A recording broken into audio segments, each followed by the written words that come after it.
Velai means to return in Vietnamese, and what I wanted it to be was this home style cooking, but it's food that you would only get at your parents' dinner table. So like soups and stews and things that were like kind of like quick and dirty that my parents would just throw on. But my parents are amazing cooks. But they would do it in like 30 minutes. And that's what I grew up eating. But you'll never find that anywhere else. I Am Consciously Curious, a podcast for those that are searching for meaning and fulfillment in their lives. My name is Victor Chan, and I'm on a mission to find out why people do what they do. I've interviewed white-collar to blue-collar, entrepreneurs to passion projects, and life is just too short to not produce meaningful work. Thanks for tuning in.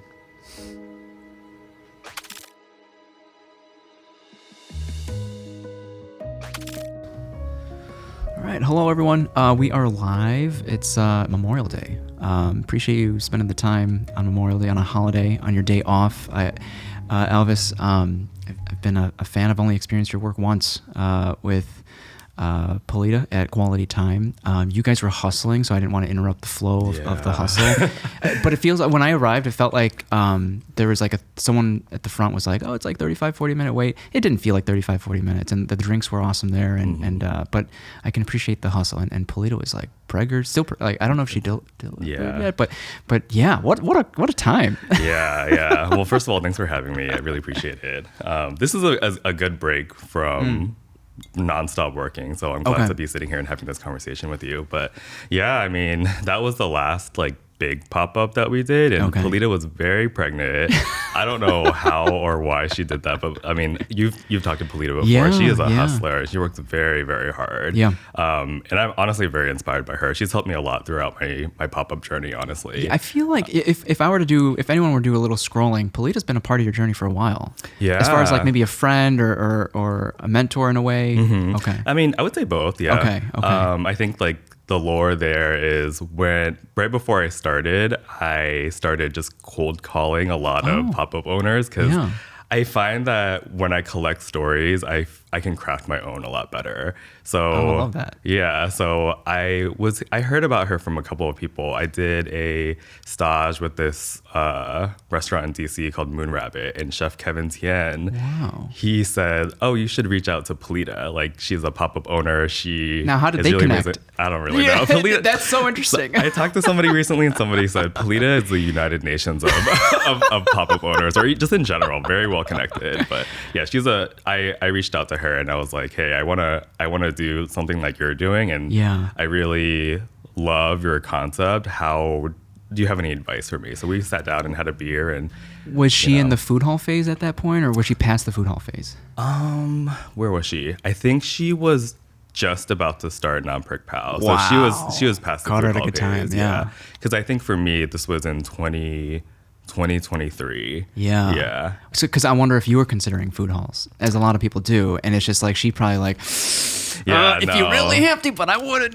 No, I wasn't considering food halls at the time. Yeah. Okay. But we have been in each other's journeys for a while now, because when I stopped working at Heritage, I just looked for a lot of different jobs. So I was working for Umami Q for a little bit for Chef Charles. Yeah, I haven't had the pleasure. Yeah, his food's great. He's a really good guy. And yeah, Polita was looking for somebody to help her produce, and we didn't know each other that well. We had that one initial conversation, and we have mutual friends, so we've seen each other at parties and stuff like that. But I reached out to her. I was like, I'm very free right now if you need some help. And we've just like been kind of in parallel and supporting each other. And there's nothing like working alongside each other in the kitchen. Yeah, very fun. Okay. Yeah. Would you describe this current season overall as work hard, play hard? I think it's just work hard. Well, I mean, it's just the story that I saw yesterday. I think you make the time to spend with your loved ones, and when you do, you make the most of it. Yeah, I try to. I think that like I get kind of wrapped up in the work sometimes. Yeah. But I also, I don't know, my energy level is just not the same as it used to be, and I'm trying to conserve that as much as I can.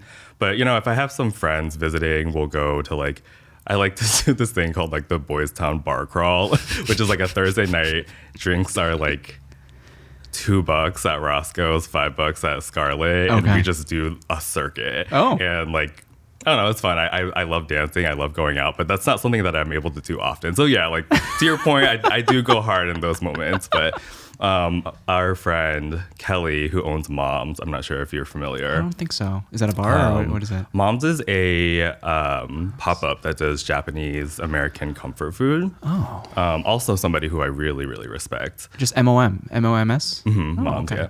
Yeah. But she was having a birthday party, and I was working right before and like right up into it, and I was kind of like, I don't really want to go. And not because I don't want to celebrate Kelly, but I'm just like, I'm just so tired all the time. And when I got there, a lot of people were like, you look like you need a nap. I'm like, yeah. People have told me that before too. Really?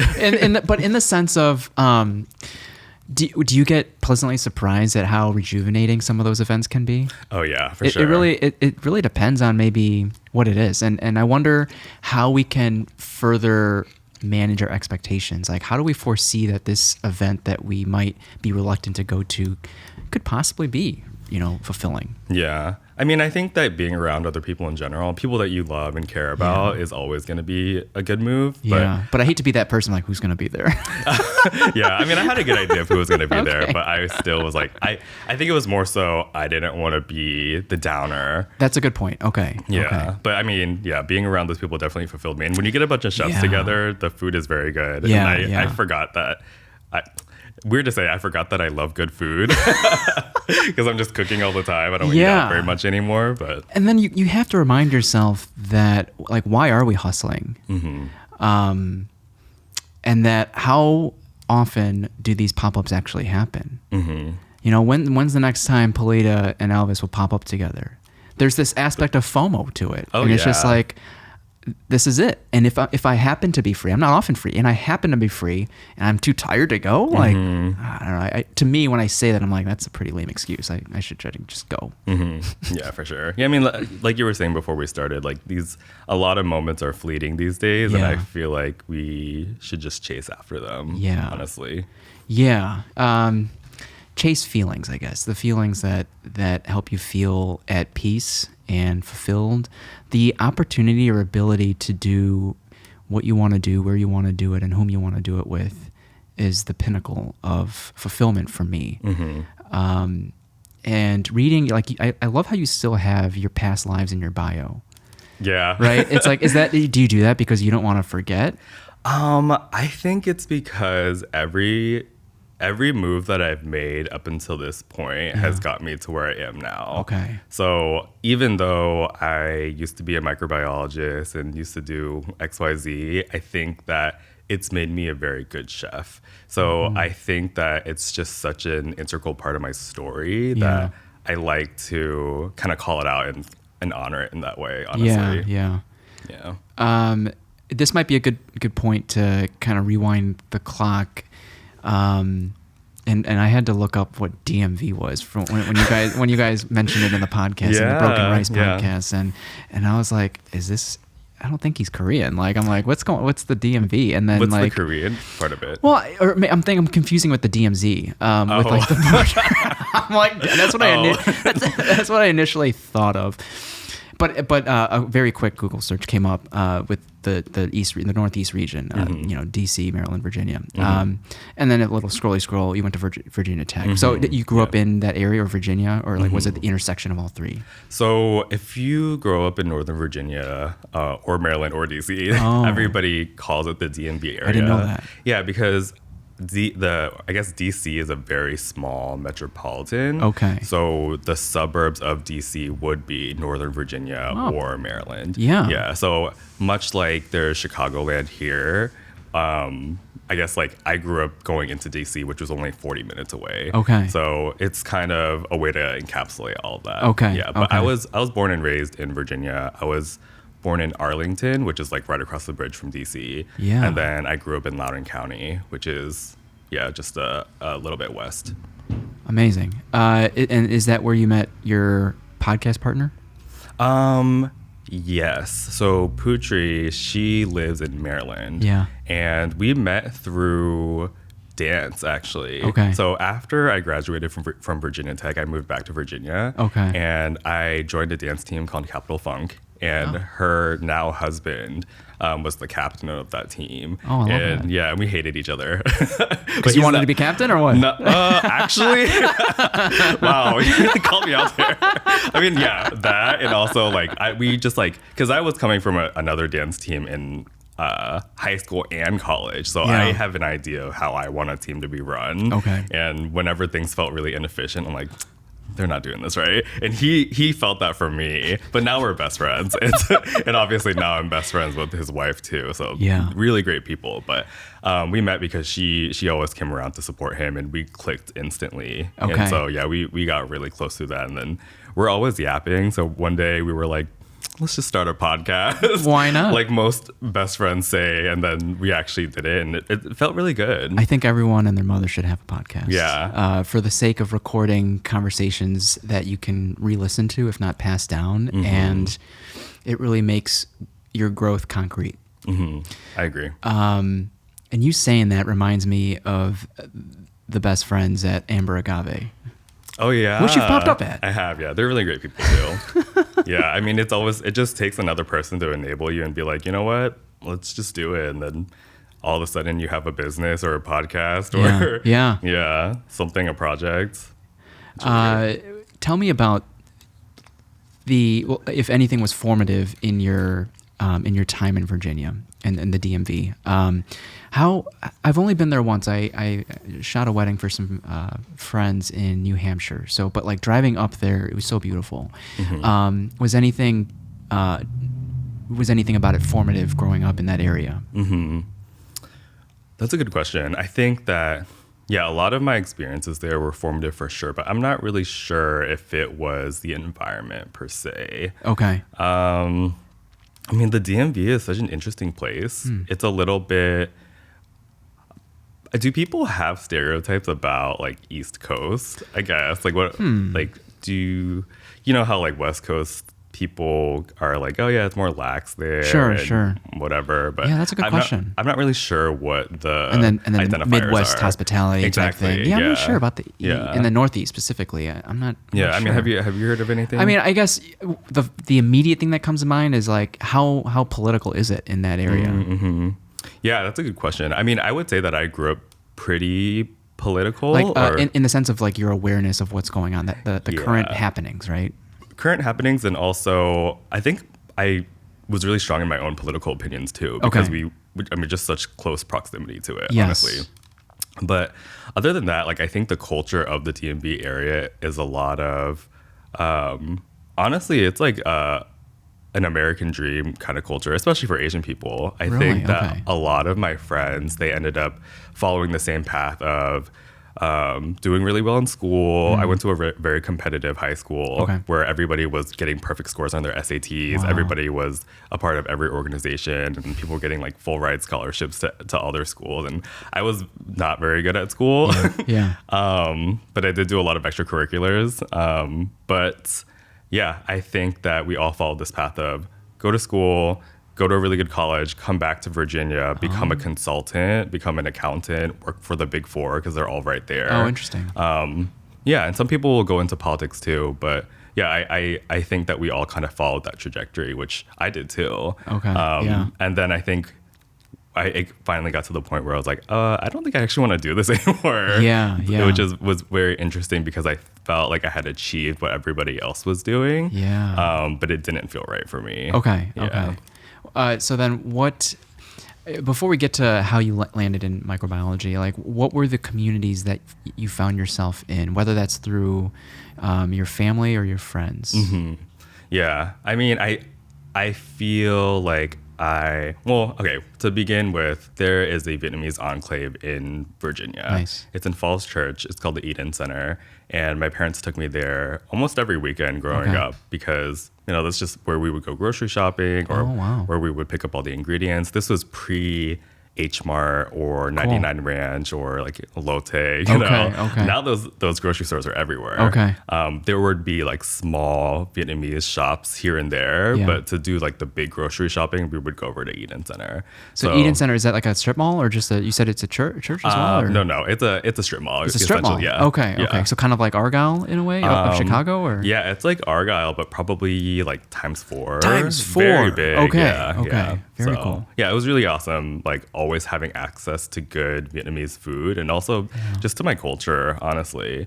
And we also grew up around a lot of other Vietnamese families too. So we would spend the weekends going to these parties, and I never felt like a lack of. Like I feel like some people do when they're kind of don't grow up in an enclave. So yeah, that was really great to be a part of that community. Is an enclave similar to a community, or is that something different about an enclave? I've never heard of that. So an enclave is like an ethnic enclave is basically a kind of migration of a certain ethnicity into a certain place. So kind of like a Koreatown. Okay. So this was kind of like a little Saigon. They didn't call it that formally, but that's essentially what it was. So was it previously another community? I don't think so. I think that's kind of just where a lot of refugees landed, and kind of they built this kind of community around it. Yeah. Yeah, we also grew up around another Korean enclave in Annandale, where like all the shops and all of the grocery stores and all of the restaurants were Korean. Okay. And this is the second biggest Korean population in the United States. Besides what, LA, if I were to guess? Or? Yeah, besides Koreatown, I think. Okay. Yeah. Was it pretty insular, or do you feel like it was the high school was pretty diverse? I guess it depends on where you went. My high school, since we were in Loudoun County, I think it was predominantly white, but there was a good mix of other ethnicities there. Yeah, to where you didn't feel like you were the token Asian person or anything. Yeah. Well, it was interesting because I think my high school experience really reinforced this idea of like the Asian monolith. And yeah, I had other Asian friends, but all of the Asian people were lumped together. So I didn't have a lot of other Vietnamese friends. And to the point where I started to believe that I was having this monolithic Asian experience where people were like, yeah, my parents forced me to play the piano or play the violin. And in my head, I'm like, yeah, my parents did that too, but they didn't do that. You know, like very typical things like that. Yeah. So yeah, I definitely think that influenced my sense of identity as well. Okay. So did you surround yourself with a diverse group of friends, or was it because like me, I similarly to you, I probably found myself post college, as far as like started to think about what I really wanted.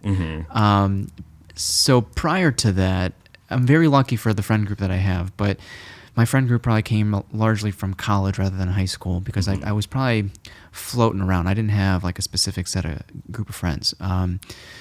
Would you align yourself with like did you have that sense of Vietnamese American or Asian American even back in those days, or did that come later on?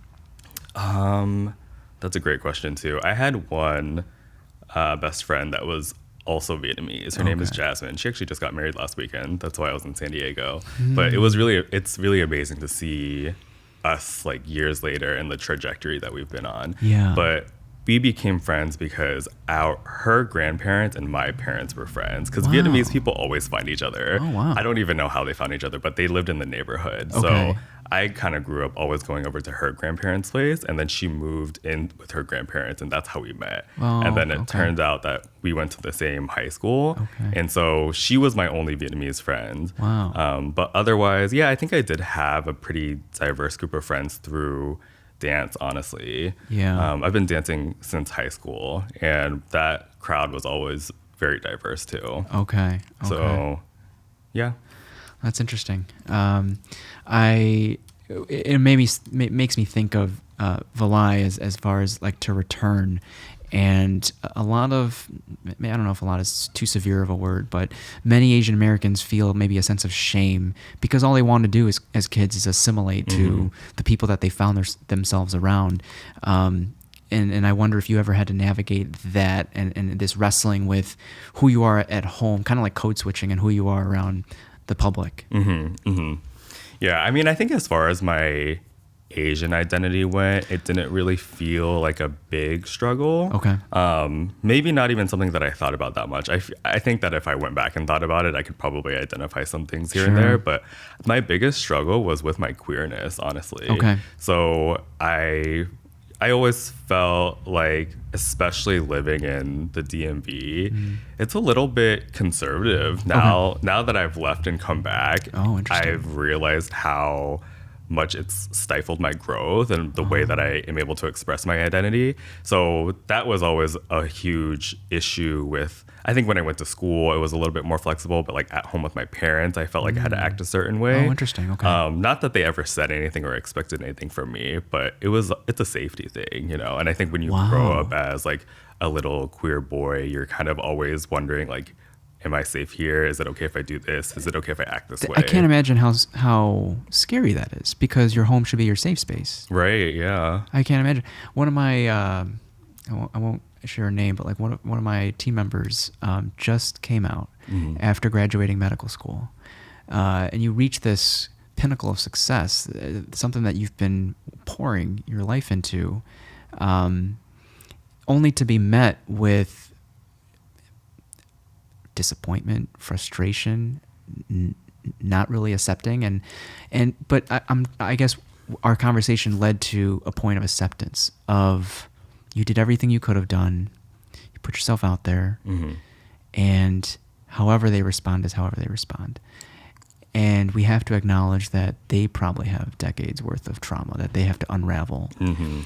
And despite maybe one parent saying something, that parent, specifically the mom, is probably torn between wanting to support you and trying to be a good wife and supportive wife to whatever the decision the husband is making.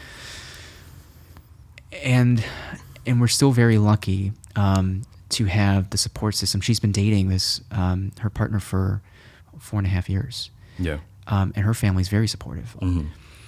And I can't even imagine. And when parents think that this is a lifestyle or a choice, it's like, who would ever choose to make life intentionally more difficult? And so that's beyond me. And how did you eventually have that conversation with your parents? With my parents? No. No way. I know.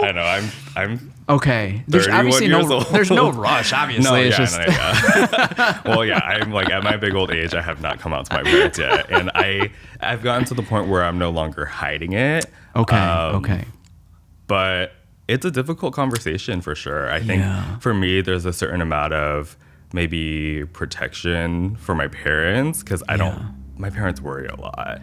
And they start to kind of make up these scenarios in their head of like, well, what if you do this and what if that? And I'm not sure how they would react. Honestly, at this point, I'm sure it's fine. Yeah.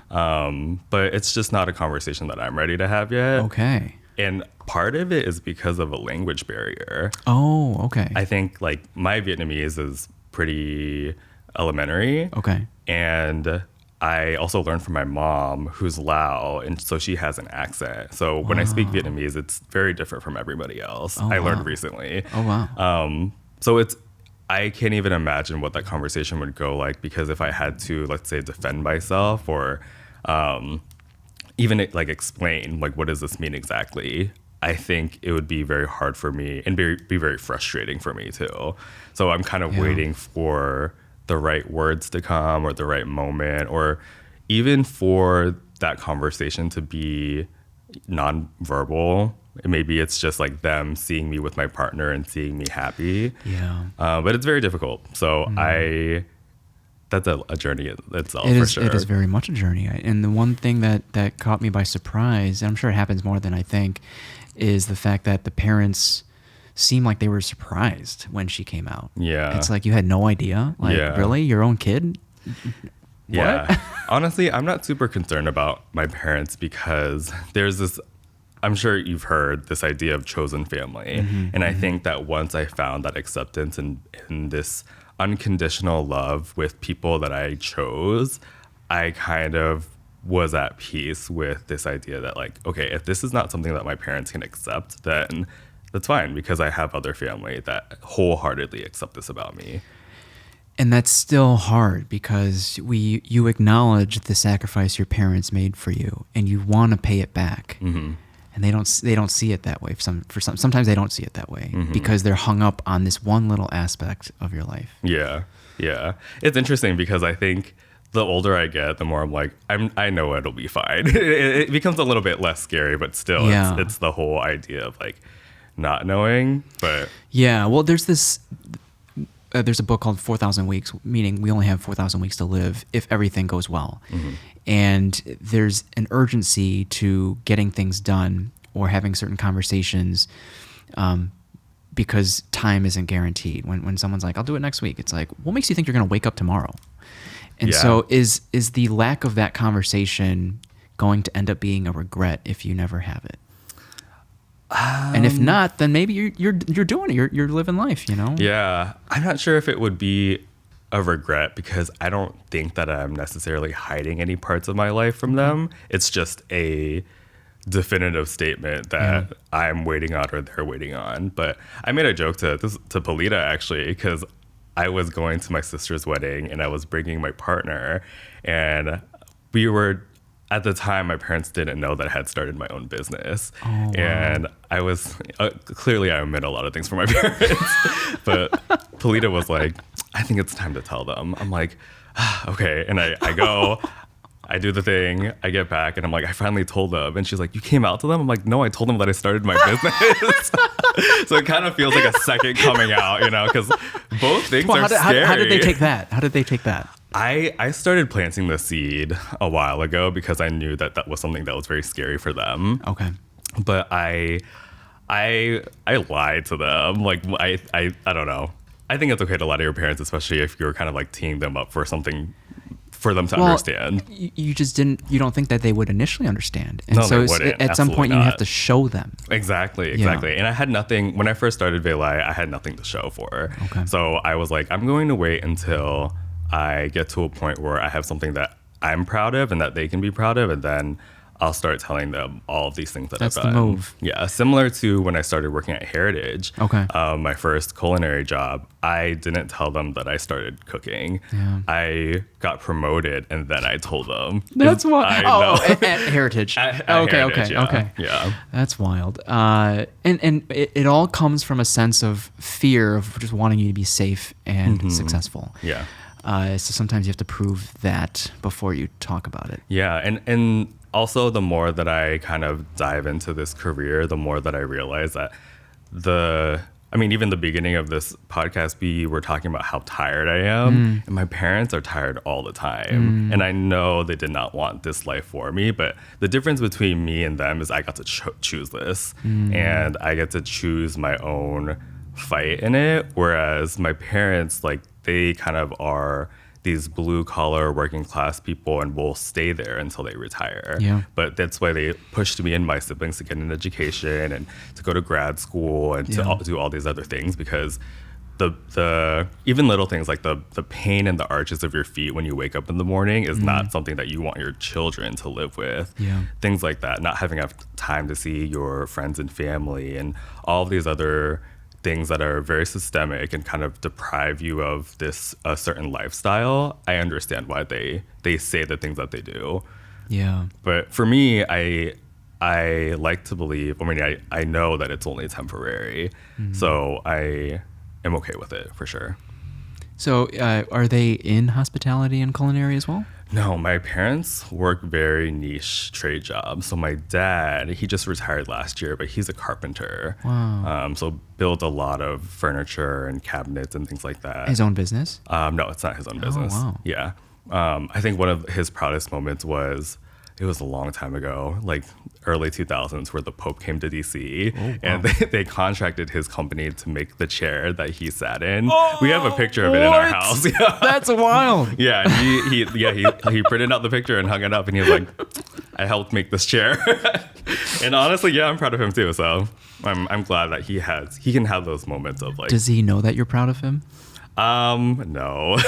Isn't that interesting? That is interesting. Yeah. That when we remember that they're living for the first time as well. Yeah. And they want to they want their loved ones to feel proud of them. Like they want their validation comes from maybe their parents, but their kids as well. Yeah. Yeah. Yeah, I guess I didn't really think about it like that, but Yeah. there are a lot of moments where my dad will share things with me, and I think those are the moments that like we get to connect and I get to kind of express that to him. Maybe not the words "I'm proud of you" in particular, Yeah. but I'll say things like, "Oh, that's amazing," or "That's awesome," "That's so cool," you know? Yeah. I'm trying. I don't get to spend too much time with my parents, but when I do, I try to be present. Yeah, for sure. I mean, I'm definitely going to keep that in mind the next time we have a conversation of what are some accomplishments even in their lives right now that I can acknowledge and be proud of. Yeah. But with my mom, she works in a factory that makes circuit boards for airplanes. Okay. Yeah, so these big ass circuit boards that like she used to take me to work with her, which I'm pretty sure was not okay. But you know, when you're a working mother like that with 3 kids, you do what you have to do. Yeah. So I would just sit there and watch her carry these big boards, like bigger than her, and just carry them By hand, not with like a big mechanical arm or anything. No, she like was that? just like arms wide open, taking these boards from one side of the room to the other. Oh wow. And I don't know if that's exactly what she does now, but she's now I think like 67 or 66. Still going, huh? Yeah, still going. She's still working. And I'm like, wow, this like little Asian woman just hauling ass and doing it for her family, you know? It's always been for the family. And I asked this because I think about my dad. He's also recently retired, but like, do you notice that your dad is adjusting well? So usually it takes like months to maybe a year to adjust to not having to work, to discovering hobbies or just like, what do you want to do now? You know? Yeah.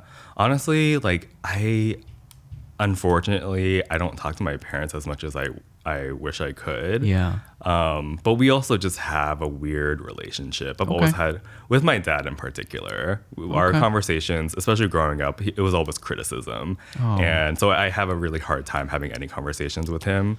And yeah, I mean, if that's all you're gonna do, why am I calling you? Yeah, we would fight all the time because I'm the only boy in our family, and I don't know. Sometimes I feel like he would pick fights with me. It was because the expectations are that much higher. Something like that. Okay. Yeah, I wouldn't be able to tell you, but with my mom, we text a lot. And, I love that. Yeah, okay. and yeah, me and my mom talk a lot, and I when I was kind of starting this journey to becoming a chef, and when I moved away from home, I kind of refound Buddhism and spirituality. So I would just text my mom about it, and that's gotten us a lot closer. Okay. But with my dad, it's a little bit harder because we're still trying to find that point of connection. We know that we both care about each other, but I think the point of connection is food, honestly. Food is a great connector.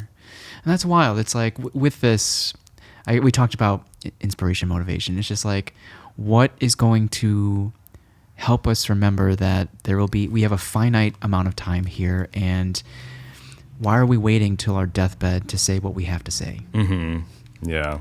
You know? Yeah. I mean, I do feel like with Vela, it has enabled me to have any kind of conversations with my parents. So, it's just a step at a time. Sure. Yeah. Sure. And I think like the gay thing will happen eventually when it needs to, but the business thing, you're not forcing it. Yeah. Yeah. What about your sisters? Are they mediators just like your mom in the sense like? My sisters, like my biggest supports for sure. Okay. Like I'm the baby brother, so I've always felt protected by them. Yeah. But yeah, I think that, they know that I'm out to them. My middle sister, Lisa, she's an optometrist, and my oldest sister, Lita, she is an ICU nurse. Wow. So they are, my parents are very happy with that. And they're very happy with their careers too, when I'm glad to say that. But I think by following in their footsteps, I kind of got to choose and be like, you know what, like I'm going to do the thing that I want to do too, with their support, honestly. Yeah. Yeah. But I think, as far as their relationship with my parents, it's a little bit different for each one of us. I think we all have like a different point of connection with each parent. Like for me, it's spirituality with my mom. I'm not sure exactly what it is with my sisters, but I've never really asked them that either. But the 3 of us are very close. When my instructor came out to her parents, they initially didn't want to go to graduation after they found out that her partner's parents are going to fly in from Colorado to support her. Oh, wow. And yeah, there's this back and forth of like, oh, no, we don't want your parents to not go, so we'll just go. And they already bought their ticket, so she's like, no, that's unfair. Come. And when her brother picked her dad up from the airport, her brother was a large component of changing his mind, her dad's mind. And so we're grateful to have the support of whomever, but if they're in your immediate circle, then very lucky. Yeah, I think like if it were to ever happen, I mean, it will. I'll tell my parents eventually, I promise. But my siblings will definitely be there for me in any way that I need them to. Are they still in that region, or have they moved around? My middle sister lives in Virginia still, and she was in Texas, and then she moved back. Okay. And then my oldest sister lives in LA. Okay. Yeah, wow. So we're kind of all over the place. See, there's going to be that time where they're not exactly on their deathbed, but it would be comforting to know that they're staying with a sibling. Or just the support of family. Yeah, for sure. I don't know. Life is interesting, and if you I think the key to life is to wake up before it's too late. Yeah, for sure. What aspect of Buddhism has helped you kind of become more peaceful? I think that when I was younger, it was something that I couldn't really wrap my head around. We would do these things, and we would kind of do the rituals of incense and ancestor worship and all these other things, this idea of karma. And I would participate, but I wouldn't really be able to see how it had affected my life. But I think the older I got, the more I realized that, there's a reason why we do these things. So yeah, I grew up like celebrating the holidays and going to temple. I actually grew up in the Lao temple, which is a very big part of my story with starting Vei Lai, but we'll get back to that in a second. But I think when I moved away from home, I was living in Wisconsin, and it was my first job outside of being a microbiologist. It was a food science job, actually, in a corporate setting. And it was becoming a very rough time for me. And I realized that like, I'm not with my parents anymore, and nobody's praying for me. And during a really hard time in my life, I was like, I really need to pray. Wow. And so I remember I went back to Virginia a lot that year because I just needed to be anywhere else. And I asked my dad to find me a Buddha statue so I could create my own altar and start praying to it. And so he asked a friend who I grew up with. He's kind of like an older uncle / maybe like grandfather figure to us. He's always been around, lived in the same neighborhood as us. And he passed down a Buddha statue to me. Oh, wow. Yeah, so I've been in his family for a really long time. And I brought it back to Wisconsin. I just started, praying for kind of what my parents always told me to pray for, like peace, prosperity, good health, good fortune, things like that. And it definitely centered me a lot. But I think when things started to get really hard, I started asking for signs or strength, really. And it's like, it's Buddhism, like praying to Buddha, but it's also the ancestor worship part of it that I was really, I guess, needing. Yeah.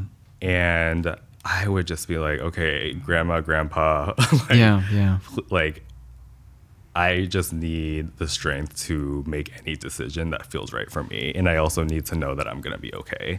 Yeah. So I started doing that a lot. And the thing about ancestor worship too, it's also this idea of every choice that your ancestors have made has also gotten you to the point that you're at now. So I already know that I'm protected. I already know that I am kind of divinely put on this path because other people before me have already made decisions for me to do this.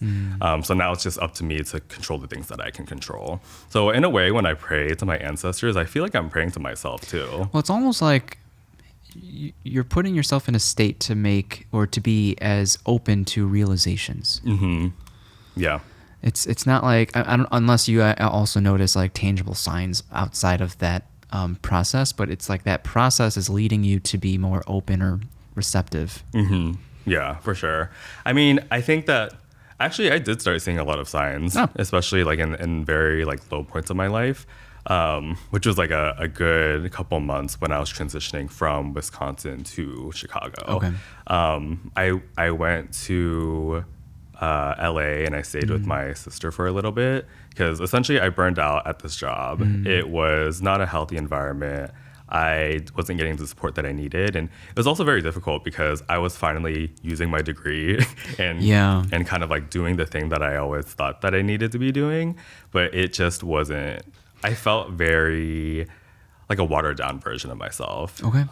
Got very depressed, ended up taking a medical leave and then stayed with my sister for a little bit. And that's when I really like prayed a lot. And I started seeing a lot of angel numbers, if you're familiar with that. No, I'm not. So I didn't know anything about angel numbers until I started witnessing them. Okay. And they say that angel numbers are signs from like a spirit guide or an ancestor or whatever, to kind of indicate to you that you're on the right path or that you're protected. So it could come in the form of like a repeated number, like a 111 or a 333, a 444. And I remember a friend whose mom passed away a couple years prior also started to see that too. And I didn't think too much of it, but I started seeing a bunch of angel numbers all the time. Like it started to become non-coincidental. So I was like, okay, now I gotta Google this because I don't know why I'm seeing 333 on the side of somebody's head at like a gay club in LA. It was just like, it was the most outlandish places. Okay. Like I would just look up and see it and I'm like, okay. So, I took that as a sign and I found strength in that and kind of was like, you know what? I am divinely protected. Let me like take the next move of my life and feel like everything's gonna be okay. What if you did that for other people? Just like shaved 333 into your I know. I was like, maybe I get a tattoo or something. and you're just setting someone else on the right path too. Yeah, right? maybe. I don't know. What initially led you down the path of microbiome? So when I graduated from Virginia Tech, I had a degree in food science. Okay. I was an undergraduate research assistant. Okay. And You went straight to grad school then? no, I actually didn't go to grad school. Oh. Yeah, so I was an undergraduate. And I was helping a grad student with their project. And I see. I did a couple of projects here and there. I worked a lot through college too, because my parents they weren't able to support my siblings and I. Okay. So we kind of just had to figure it out plus loans. Sure. So I had like 3 jobs, and two of the jobs were food science related. One was I worked in a sensory lab, and the project was the effects of retail cases on milk quality. Very specific. So if you use a certain light or if you use a certain packaging for milk, it degrades. So our job was to set up sensory panels with like every type of, I guess, degradation or like hour. Wow. And to see if people could notice how much it degraded. And you definitely could. That's wild. So like an opaque plastic, I guess, gallon or whatever, it was degraded much less than, let's say, like a transparent one. Yeah, so very interesting work for sure. And then my other job was the undergraduate research assistantship, where this is when farm to table was really big and like non-GMO was really big too. Okay. But I think that people didn't know what the consequences of that were. So people were getting sick a lot because there's no barriers between you and bacteria, whatever, spoilage.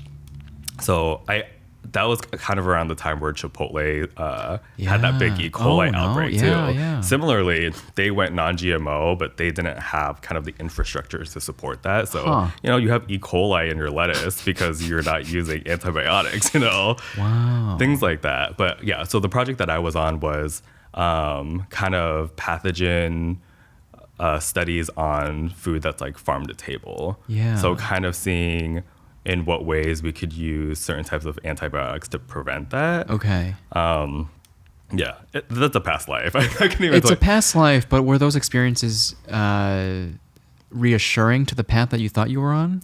Yeah, so I actually applied to go to grad school based off of food microbiology. Okay. I wanted to do pathogen research. Okay. And something that was really interesting to me in the moment was there were a lot of studies on, let's say, natural alternatives for antibiotics. Okay.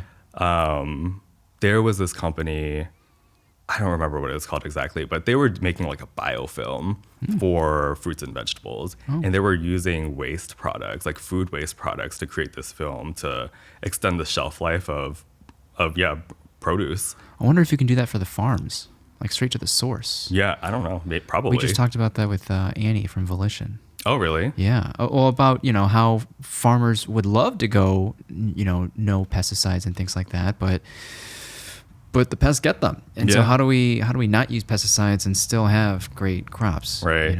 And once upon a time, I wanted that to be my life's work. Oh, wow. And, it didn't work out, but I applied for grad school, and it was tough. And so I didn't get into grad school. I graduated.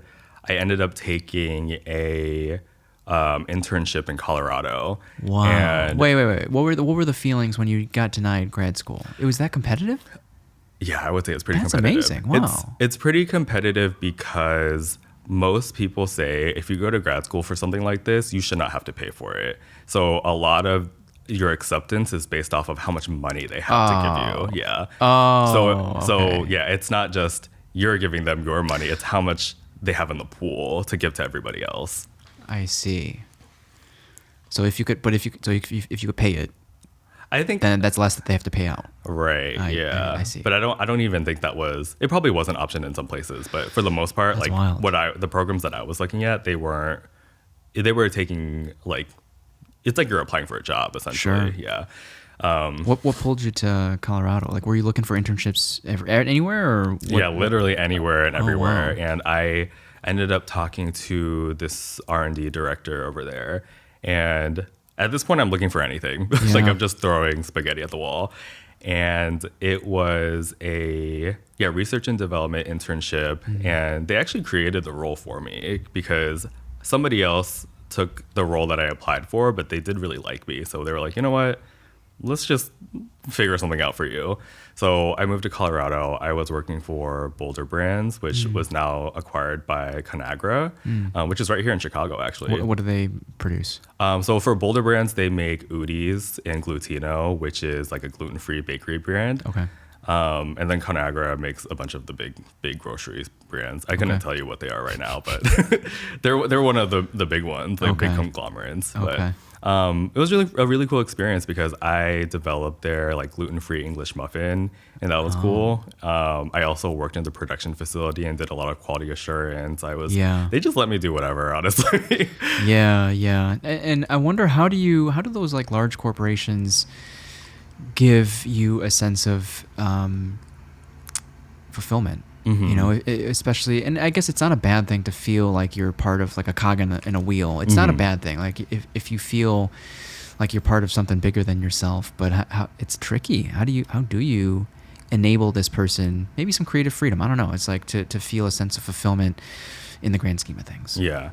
I think that, well, at the time for me, I was very wide-eyed about it. Like, this was my first time moving away from home. I was living in Boulder, which is a really beautiful city, honestly. Yeah. I wouldn't live there permanently, but I liked the time that I spent there. But yeah, I think that they just gave me an opportunity to get my foot in the door because I didn't know anything about the corporate food industry like that. So they really let me have a taste of every aspect of it. Because usually when you're a food scientist, you have to choose a lane. Like you're usually in product development, or you're in quality assurance, food safety, or whatever else that all whatever other buckets exist in that. Yeah. But they let me do all of it, which was really amazing. So I really enjoyed my time there. But because of my internship ended, they didn't have a role for me, and also After how many days? it was like 4 months. Okay. Yeah. I spent a good amount of time there, and in my head, I thought I was gonna start my life there, and I feel like I am glad in hindsight that I didn't, just because there's so much. I mean, my life now is very different, but I think that if I had stayed there, my life would have been much different. On your feed, I see a lot of hikes. Yeah. And Colorado's so central. Yeah, I mean, I became like a national parks girl during that time. But yeah, I lived right next to the Rocky Mountain National Park. Yeah, those are beautiful. Really beautiful. My favorite thing to do, I would have a couple people visit, but I would go back every year after the fact. Not anymore, but I would take my friends and be like, we have to go up to the mountains when it's a new moon, so no light at all, and we would travel up and kind of wait for the Milky Way to appear. And it was like being in space. Yeah, it was, really. I've never experienced anything like that before. It's probably one of the most magical things that It I've is, ever yeah. seen. Yeah. But yeah, like walking up that mountain and just seeing these like sweeping stars in front of you. Yeah. So because of that, I was like, you know what? These places exist in the United States and I'm gonna go to them. So yeah, I went to Zion. Arches, Grand Canyon. Yeah, all those places. Yeah. And that's something that I haven't done in a really long time. Have you been to Hawaii?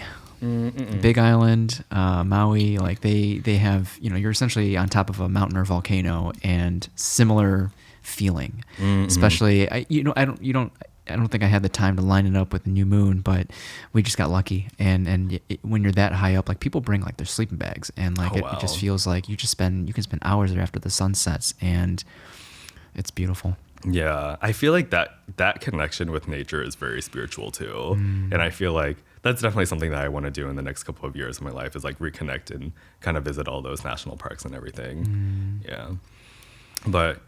Yeah, I was sad to leave that for sure because there's no mountains in Virginia, but there's like little hills. So the plan like first of all, did you feel more aligned with product development or quality assurance? I love product development, honestly, and so the reason why I went to food science was I knew since I was a kid that I wanted to be a chef. And yeah, it was like it was a calling. It is a calling, and when I was in high school, I expressed that to my parents. Like I was looking at Johnson and Wales and all these other culinary schools. And, I said something in passing because, that's what you do. You dip your toes in because you don't want How are they going to react? Exactly. You don't want to start a fight or anything. And I started, I told them something like, oh yeah, like I think I want to become a cook or something like that. Like very, What do you think? Yeah. Like is that crazy? And I think like, I don't remember what their reaction was. It wasn't a bad reaction, but it wasn't a neutral reaction. It was just kind of like, what? So my sister is already on their ways to their medical degrees. I was like, I think I need to go into STEM. So I started looking at food science programs like around the country. And the only food science program in Virginia is at Virginia Tech. Okay. So my sister went there, my oldest sister went there, and I knew I could get in. I had pretty good credentials. And so I applied. I think it was early decision or early admission, whichever one of those is binding.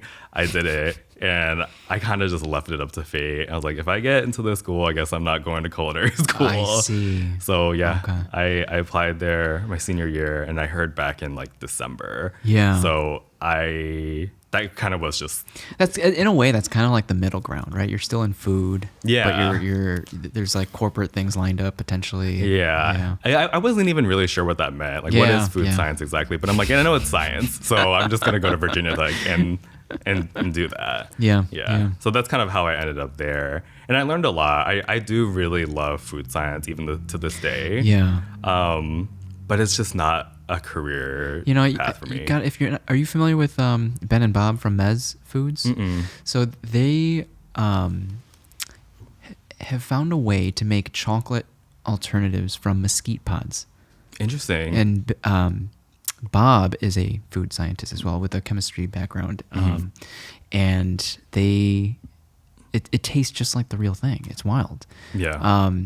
But it's also, there's so many applications to it as far as like better for the environment. And the prices of chocolate are increasing. So it's like, if you ever want, I know you had a thing with baking as well. If you ever want to, they're willing to just part ways if you want to experiment with any mesquite. Yeah. Really? Yeah. Honestly, like if there's a way, it's one thing at a time, right? 100%. If there's a way for me to integrate my food science knowledge into my cooking, or let's say like a restaurant or something in the future, I would love to do that. Yeah.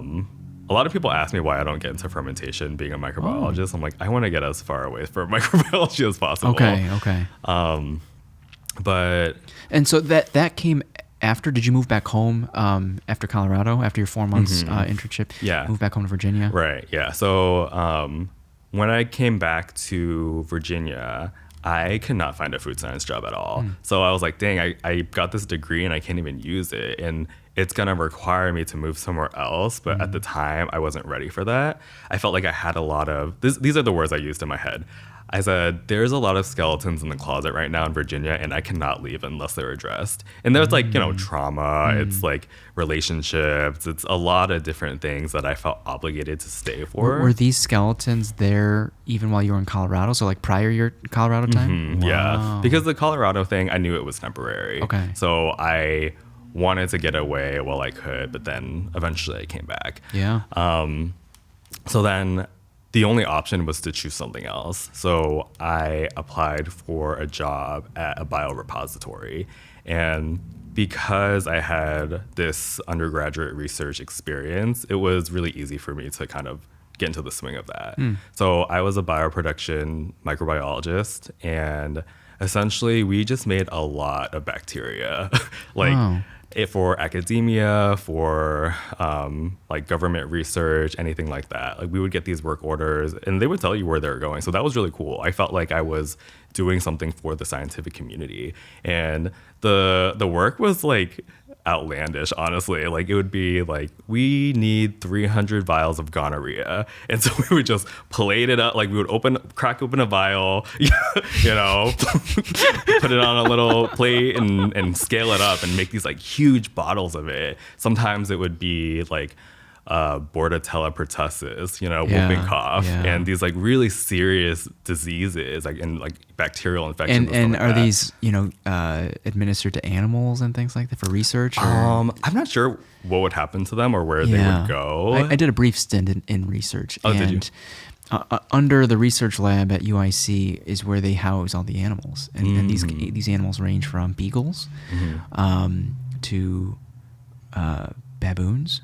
Oh, wow. Yeah. And then to mice and rats. But yeah, I mean, it's wild. I wonder if it's truly, and this is from an outsider's perspective, a necessary evil, to study and to learn through these organisms. Yeah. Well, there were some things that were less scary, like lactobacillus. They would put it in yogurt, things like that. And actually, the full circle moment for me was when I started my food science job in Wisconsin. We ordered vials from my old company. Oh, wow. Yeah, to just do some studies.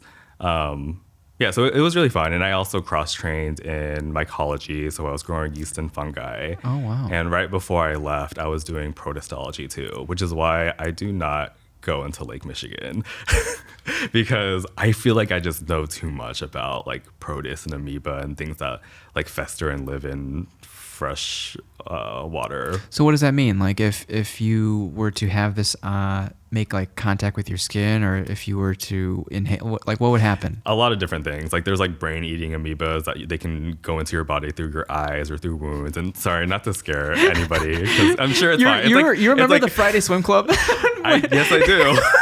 And I will not be participating in that.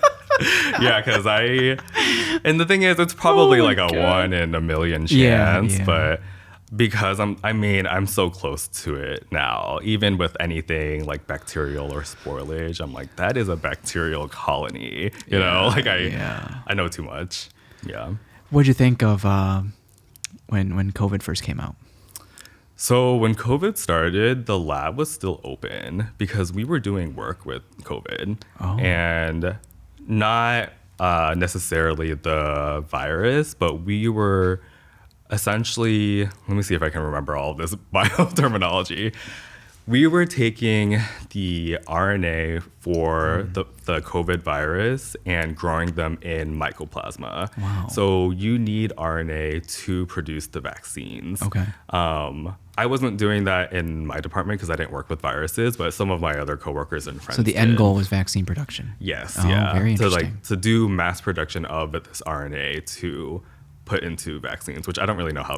But were there discussions on the origins of COVID? Not really. We didn't really, like, no speculation of like, did it come from a lab, like this strain of COVID? we didn't really have those conversations. Yeah, which was really interesting. I think that lab was, we weren't very political. I don't even want to say that that's a political conversation, but I think that in most workplaces, you know, you don't really have those conversations because it feels very topical or controversial or whatever. But it was very interesting to see how different people, I think there were kind of like murmurs of it here and there, but never any like serious conversations between our company and our coworkers. It was just like a personal thing. So we would just do our jobs and go home. But the interesting thing is the lab never closed, so I never really felt the isolation of COVID. We would just go in, we staggered our schedules, but we would have to keep working because our work is so important for, especially during the pandemic. Isn't that interesting? What who was defined as essential? Yeah. And honestly, some of that work was not essential. Like, again, I don't think I need to be making all this whooping cough right now, you know? But I there was a component of we need to keep making money too. Okay. So I think a lot of times, like, the essential part of it was a way to get people back to work. Yeah. Like, it kind of felt like a loophole, honestly. Okay. Yeah. But yeah, it was during COVID that, I mean, we did that for a couple of months. I think maybe like a year passed and we were still working, and I think things were still shut down.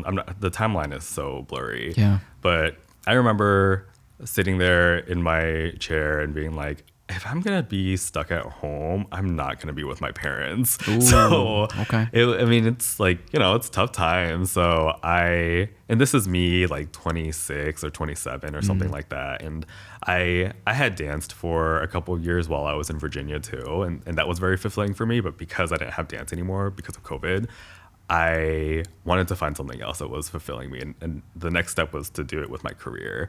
So I would like spend all this time while I'm sitting at work just applying for jobs. And I finally found the job in Wisconsin, which was, they were looking for a food scientist with microbiology background to work on creating a naturally sourced preservative. So like I was saying before, this is something that I always wanted, like finding, ever since I graduated college, doing something like this. So it was in Beloit, Wisconsin, and I don't know anything about Beloit. I don't know anything about Wisconsin. I've heard of it. I've never been there though. Yeah, it's there's not much there, but I took a chance and I told myself that I would live in Madison because it's considered to be more progressive. It's a very blue city, and if I do it, it'll be for like a year or two. Okay. At least until the pandemic kind of just settles down a little bit. So was it still 2020 at this point, or 2021? It was the end of 2020. Okay. Yeah. So yeah, I packed everything up and moved to Madison, and the commute to Beloit was an hour both ways. Oh, wow. And I liked it, honestly. I do like driving. Yeah. So it wasn't a huge issue, but like I was saying before, I kind of just got thrown into it.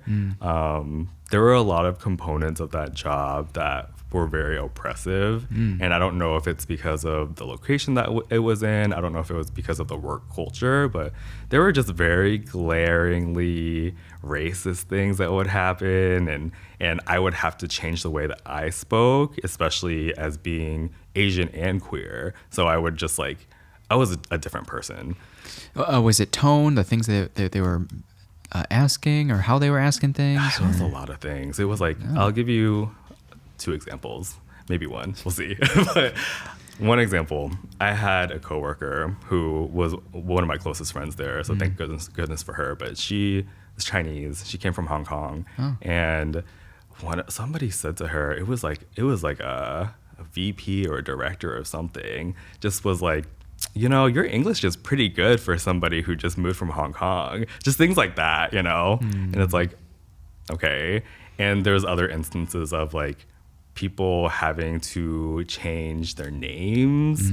Like there was this one girl, her name was Hyuna, very kind, worked in the lab next door.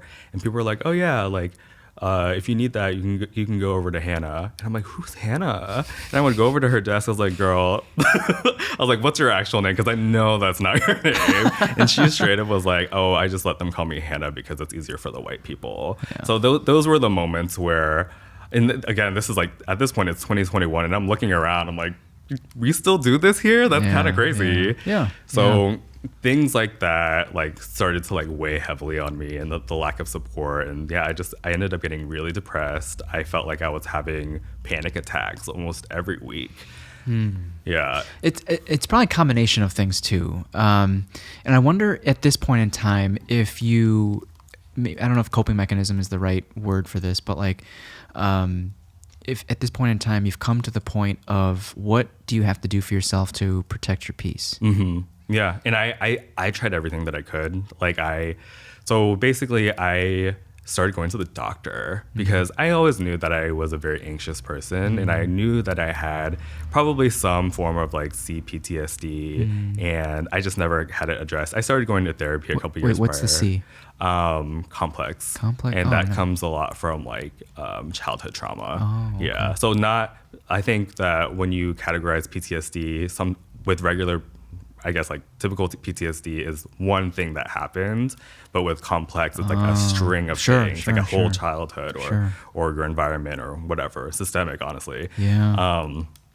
But I started going to the doctor. They put me on antidepressants, and that helped for a little bit, but I just don't believe that we should be taking antidepressants to survive capitalism. It's so wrong. But I was doing it, and they also prescribed me propranolol, which is a medication that prevents your heart from racing. So my doctor was saying, 20 minutes before your meeting, just take the propranolol and you'll be okay. But I'd still be anxious, I just wouldn't have the physical effects of it. So I was just like medicating for all the wrong reasons.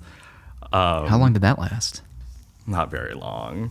So I did that for a little bit. It just wasn't a good environment. I got very depressed. I ended up taking a medical leave, which I think that a lot of people don't know that you can do for mental health, because when you think of medical leave, you often think that you like broke a leg, I think it's more accepted these days. Yeah, I'm sure it took a minute for it to get there, but I think back then especially, that's not something that I knew. Yeah. So I called, like, it goes through a third party, so like it's no questions asked from your employer because they're not allowed to.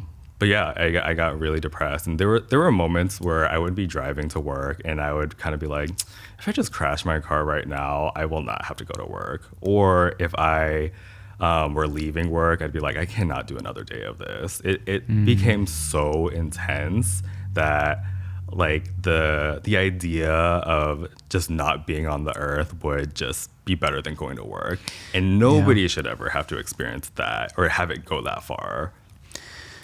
And it could have gone farther. Exactly. Right? It's just like, I wonder how close you were to executing on those ideations. Yeah. I mean, it was very passive for sure. Like the way that my therapist described it was, this is passive suicidal ideation. Okay. And, I was telling my friends about it because, I don't know, it felt like a casual conversation to me. Yeah. But one of my friends was like, you are one step away from that being something very serious. Sure. And that kind of lit up a fire in me where I'm like, wait, I don't deserve this. I don't deserve to be treated like this. And I don't deserve to have to change the way that I feel about myself and the way that I live my life just for a check. Like, that sounds crazy. Was it a doctor or your friends or something you were listening to or read that helped cultivate that sense of maybe self-respect or self-love for yourself?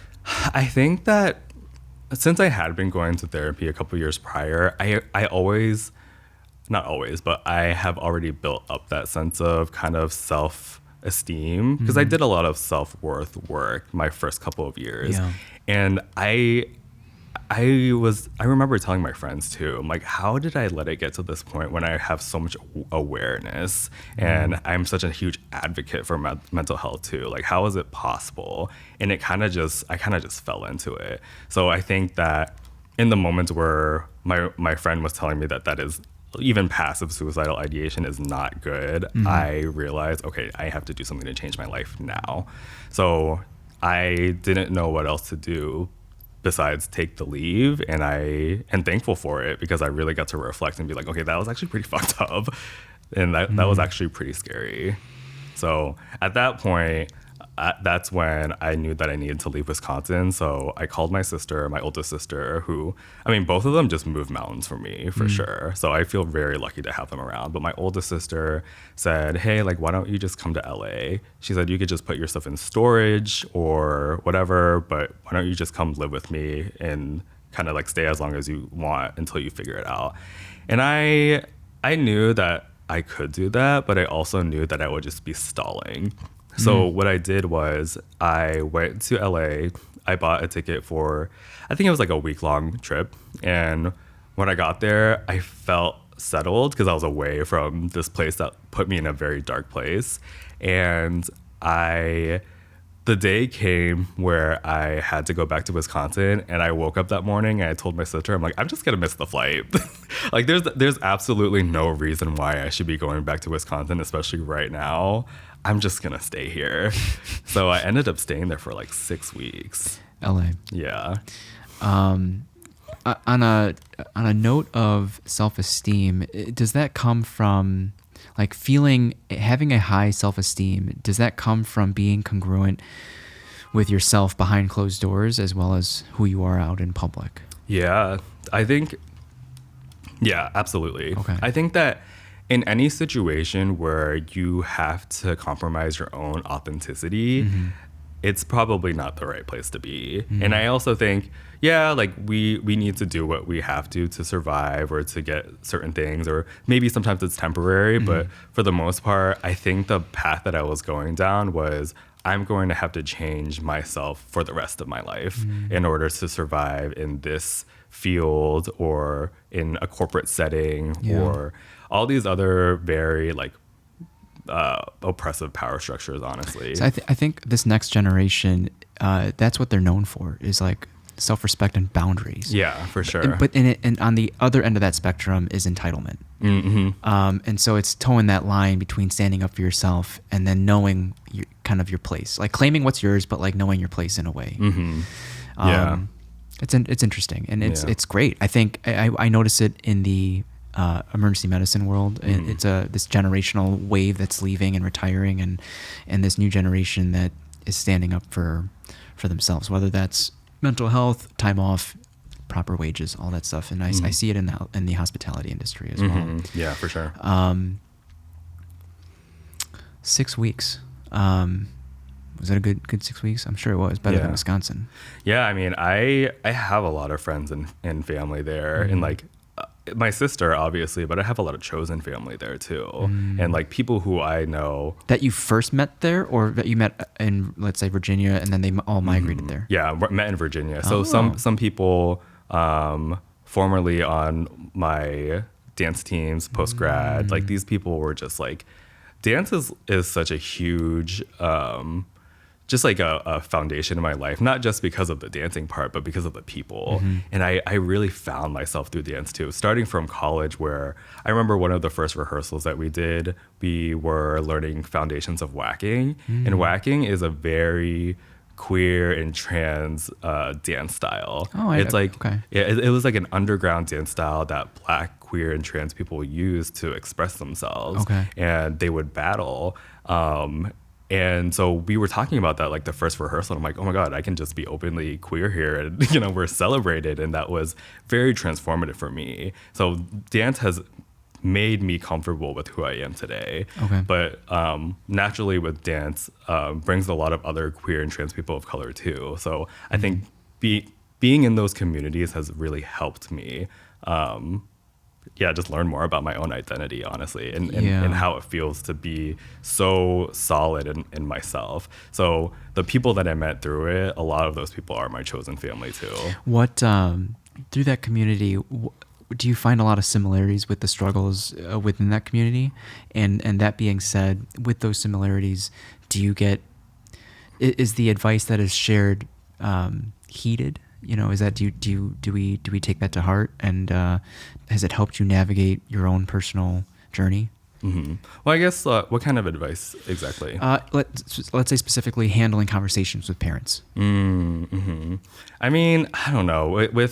With this aspect of chosen family, like I feel like you don't have to worry about those things because there's these other people here who love you unconditionally. But I'm sure those individuals might have experienced something similar with their parents, and maybe some of them have been able to successfully break through. Yeah. Yeah, I definitely think that those conversations happened. And like I said before, I love to collect these stories and to see how other people have gone about doing the things that I need to do for myself. And yeah, I definitely have heard a lot of different people, but it's different for everybody for sure. Yeah. Okay. But I think the foundation of even having this unconditional love there has already made me more comfortable than I've ever been. Yes. Yeah. Yeah. So through reconnecting with these individuals in LA, like what was kind of brewing in your head of like what might be the next steps? Yeah, I mean, I definitely think that reconnecting with these people, it's like those people from my dance days, but also my best friend from high school was there. I lived right down the street from my sister, so I went over to her place all the time. And these are people from a past life. And I think that when you reconnect with people like that, you remember who you are and you remember those parts of yourself that really made you special and made you glow that I forgot during that time of my life because it was such a low point. It was so dark, but Yeah. I'm like, oh yeah, I am a bad bitch, you know? Like, like I am a really good person and I really have a lot of friends who love me and care about me and, you know, it's reciprocated. So it was very special to be able to surround myself with those people. But I think because I started to regain my sense of self again and remember my worth, I made a decision of I'm not going to go back to DC and I'm not going to go back to Wisconsin. I also didn't want to go to LA because I love LA, but there's nothing there for me. So in my head, I said, let me just go to the next biggest city, which was Chicago. And I had visited a couple of times whenever I needed to get away from Wisconsin. And I really loved it. And at the time, I was like, I want to live in the West Loop, you know, not knowing anything about Chicago. But yeah, I came to Chicago and I like left it up to the ancestors, honestly. I was like, I'm on the right path and whatever I do, however it unfolds will be what's right for me. So I told myself I would apply for food science jobs and I would apply for chef jobs and whatever bites first is what I'm meant to do.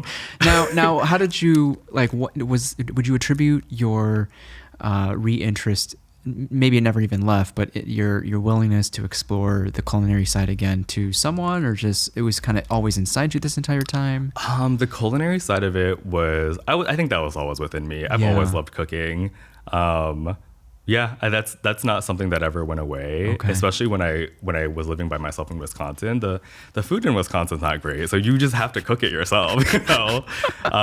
So I think that it was a calling for sure that I was ready to answer. And I always told myself, like, I would always say when I'm 35, it was an arbitrary number. When I'm 35, I'm going to do the thing that I've always wanted to do and become a chef. Yeah. But at the time I was 27. You're ahead of schedule. Yeah, exactly.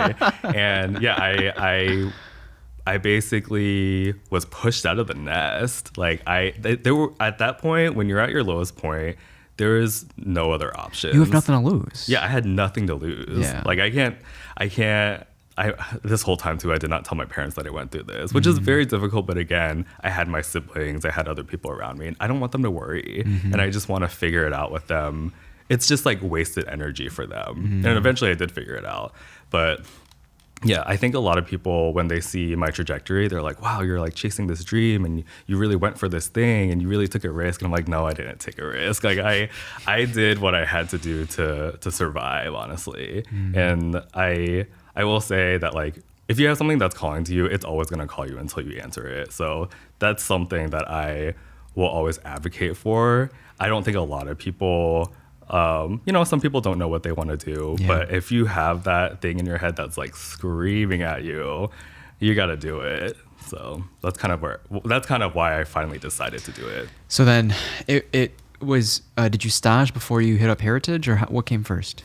So I just applied for Heritage. It was like a cold call. That's such a random. To me, it seems random, and I think I stumbled on your work after. But after shout out Francis Almeida. But like, I did not know you worked there when I went there for the first time. So it was like during restaurant week. And Oh, really? They had a special going, but then I find out that you still work there. It was like, oh, and then you popped up there recent, like Heritage, yeah. right after restaurant week as well. Yeah. Oh, yeah. I guess it was right after restaurant week. Yeah. So how that happened was I started, I guess during the time where I wasn't working and I moved to Chicago, I was just talking to a lot of people, friends of friends, just meeting a bunch of people and asking around. And I had a friend of a friend that kind of gave me this list of restaurants that she really liked.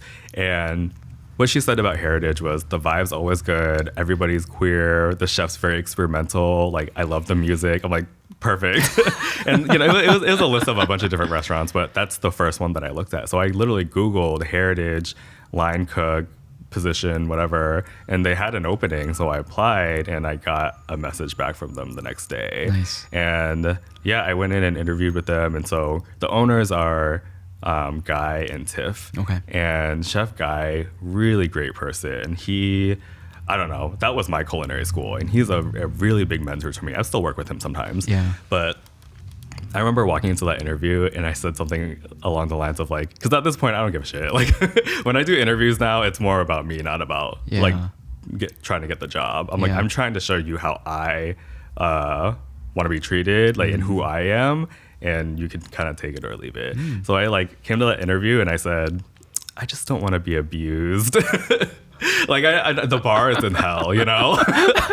And he was like, that's not going to happen to you here. Aww. Yeah, he's really sweet. So when I started there, all the stars aligned. I feel like after I made the decision to prioritize myself, everything became much easier. When you say abused, are you recollecting the experiences that you had in your previous jobs, or what you've heard about the hospitality industry? Both, for sure. Okay. Yeah, because one of my friends who has, I think her brother's a chef, or somebody in her family, she was like, yeah, like he tells me all the time about how people are throwing like pots and pans and stuff at you. Yeah, they're young. Yeah, exactly. And like that's all, when you're in the industry like that, like that's all you know. And I didn't want to, I just didn't want to subject myself to that. Like I love cooking, but not enough to, again, put myself in a bad place. Yeah. So I asked straight up, like, what's the work culture like here? Yeah. And yeah, the interview was really good. And I started there. My first role was at the Raw Bar. So I was shucking oysters and I was serving caviar and So just like, cool. yeah, I hate to say it, but I love caviar now because of my experience. Did it take a while to get used to caviar?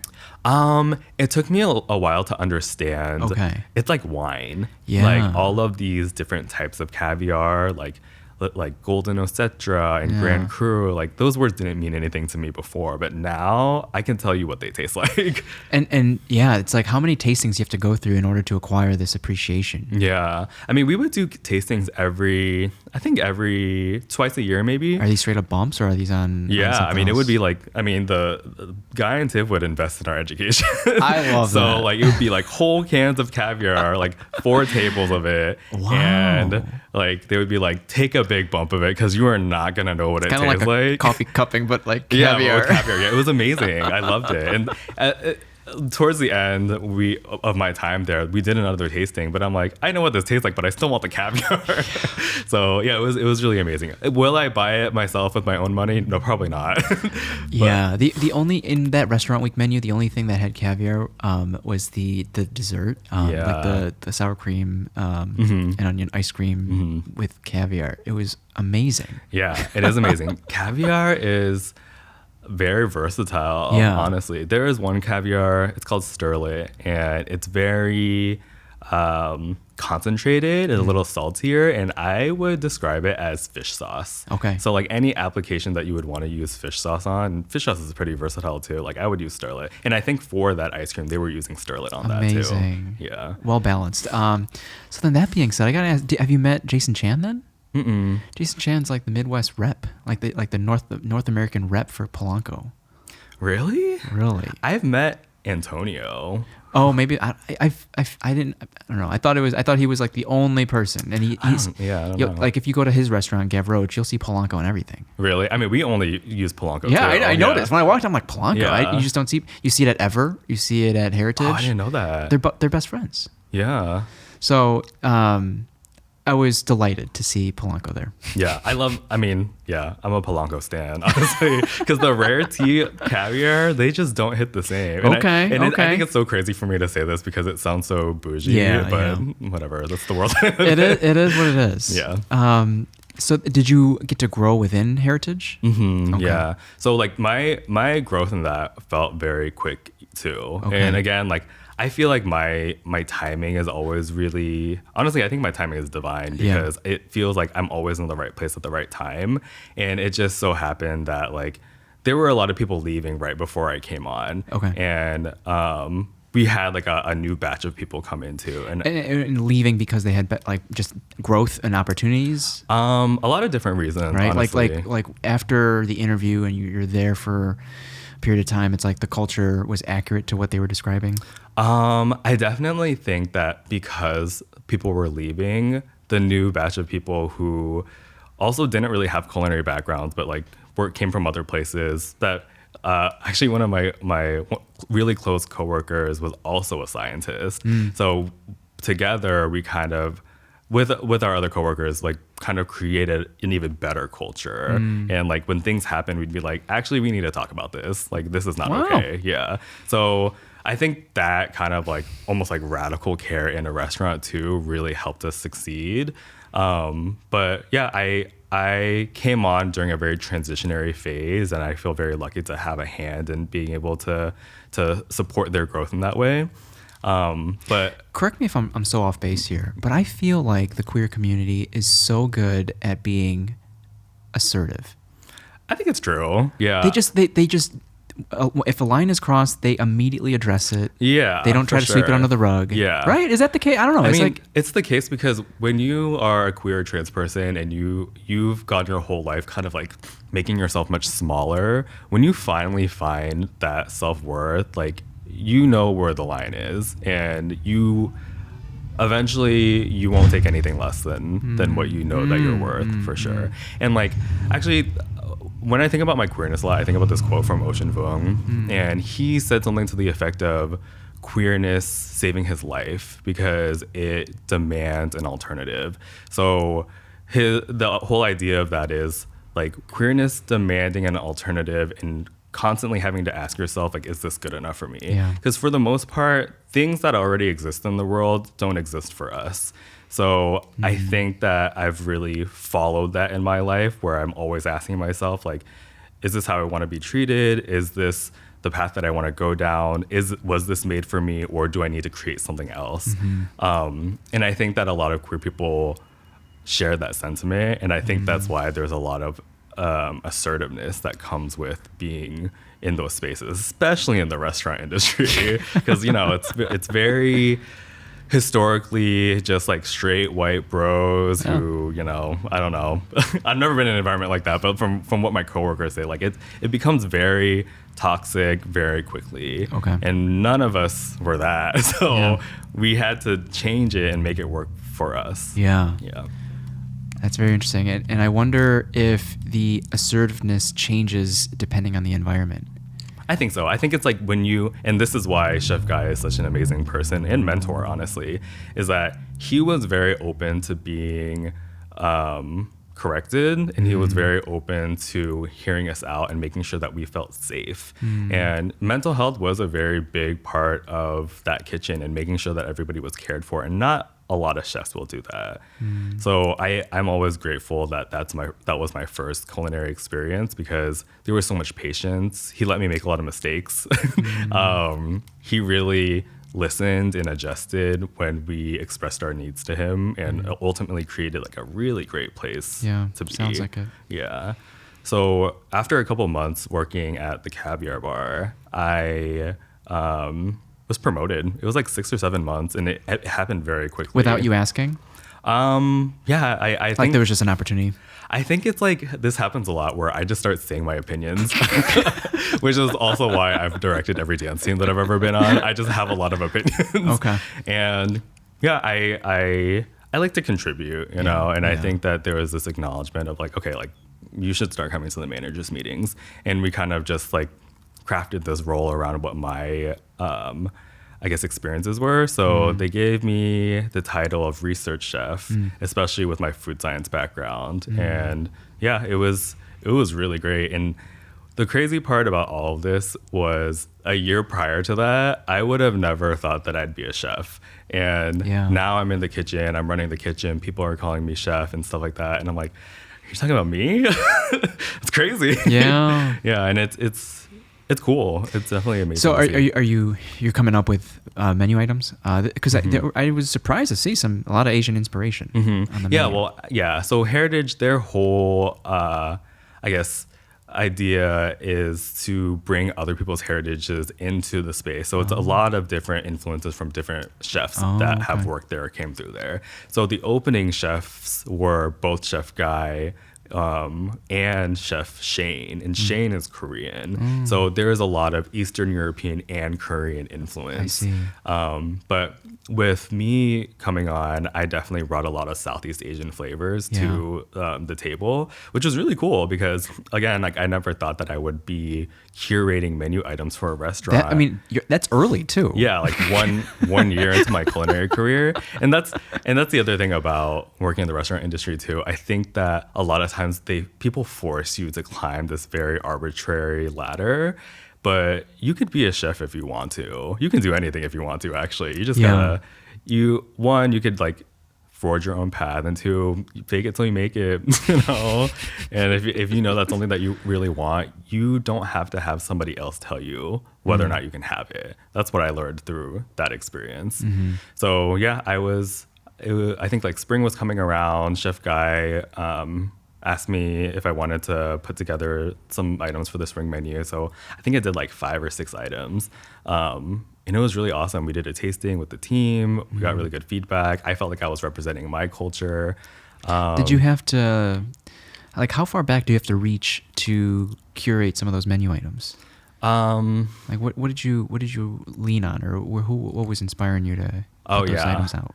Well, it was a lot of different things. I mean, every item had a story for sure. And I really love cooking that way. Like my first item for them was a Vietnamese coffee tiramisu. Oh my goodness. Yeah, it was so good. Honestly, probably one of the best things that I've ever made. I still make it. They still have it on the menu actually. Okay. But essentially it's Vietnamese coffee, Café du Monde.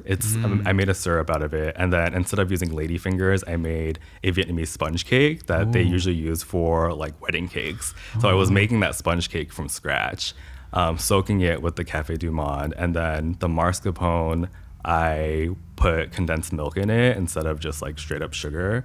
So, and then the top, I love Oreos. The top was just crushed Oreos and Vietnamese coffee beans. That sounds lovely. Yeah, it's so good, honestly. That's a lot for being a year in and spending most of your time shucking oysters. Like that's you did a lot probably in your free time to just catch up to speed. I mean, I don't know. I just feel like I always have these ideas. Okay. Like I'm a very creative person, and I actually have a list on my phone. It's an R&D list, and it is pages and pages long, and I'm just constantly if I have an idea, I write it down. Yeah, so sometimes I'll just pull from that. Good.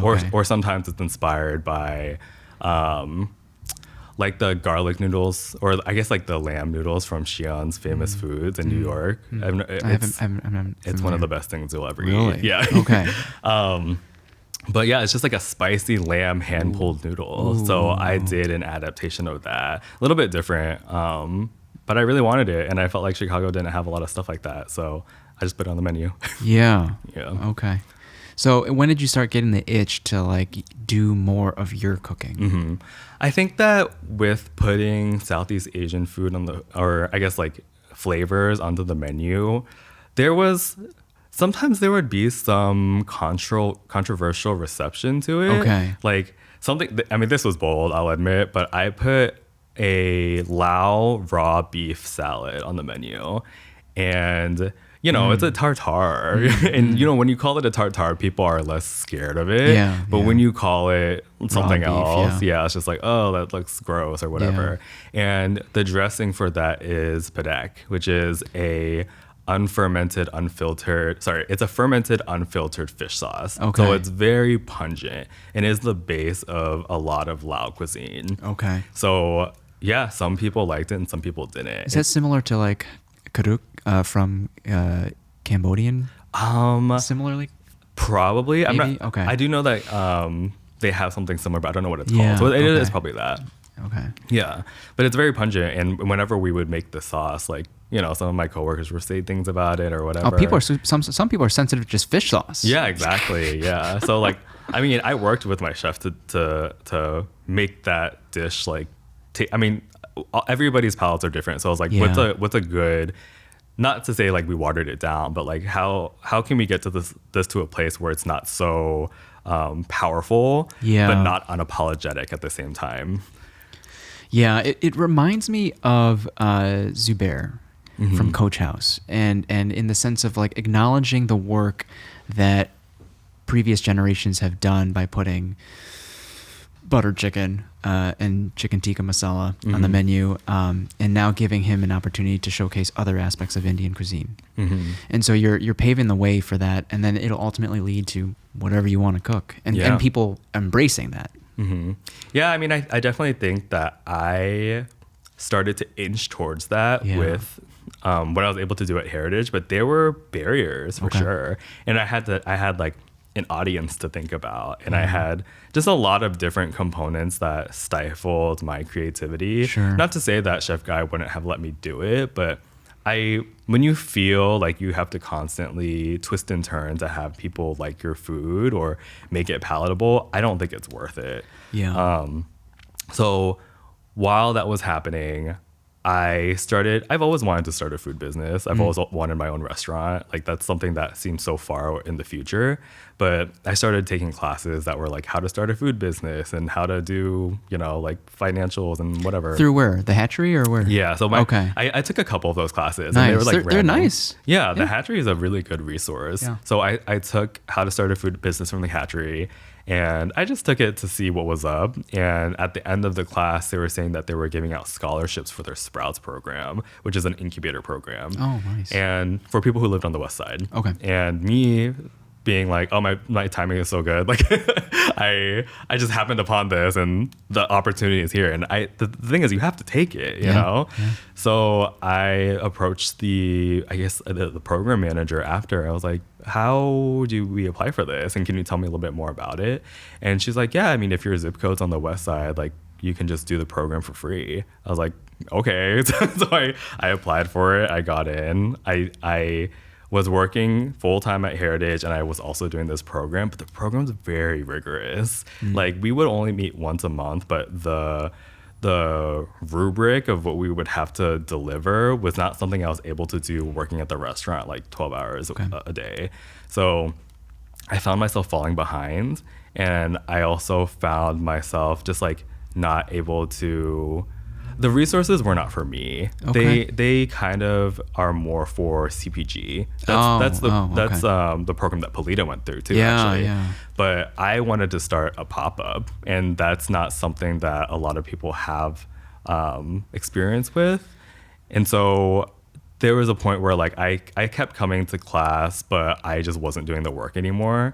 And I remember I had a one-on-one meeting with the program manager, and I was feeling really disappointed in myself because I'm like, damn, like I got this program for free and I'm wasting this opportunity. But the first thing she said to me when we got on that Zoom call, she was like, I'm so sorry that this program has failed you. Aww. I was like, oh, so it wasn't me. it was the program was not made for me. Yeah. And so I told her, I was like, I really appreciate everything that I've learned from this program, but I don't think that I can graduate from it because these things that you're asking of me are not something that I need. So essentially, like I made an exit, but I still had a budding business, and I had like started getting my licensure, and I went through several different iterations of what Velai is now.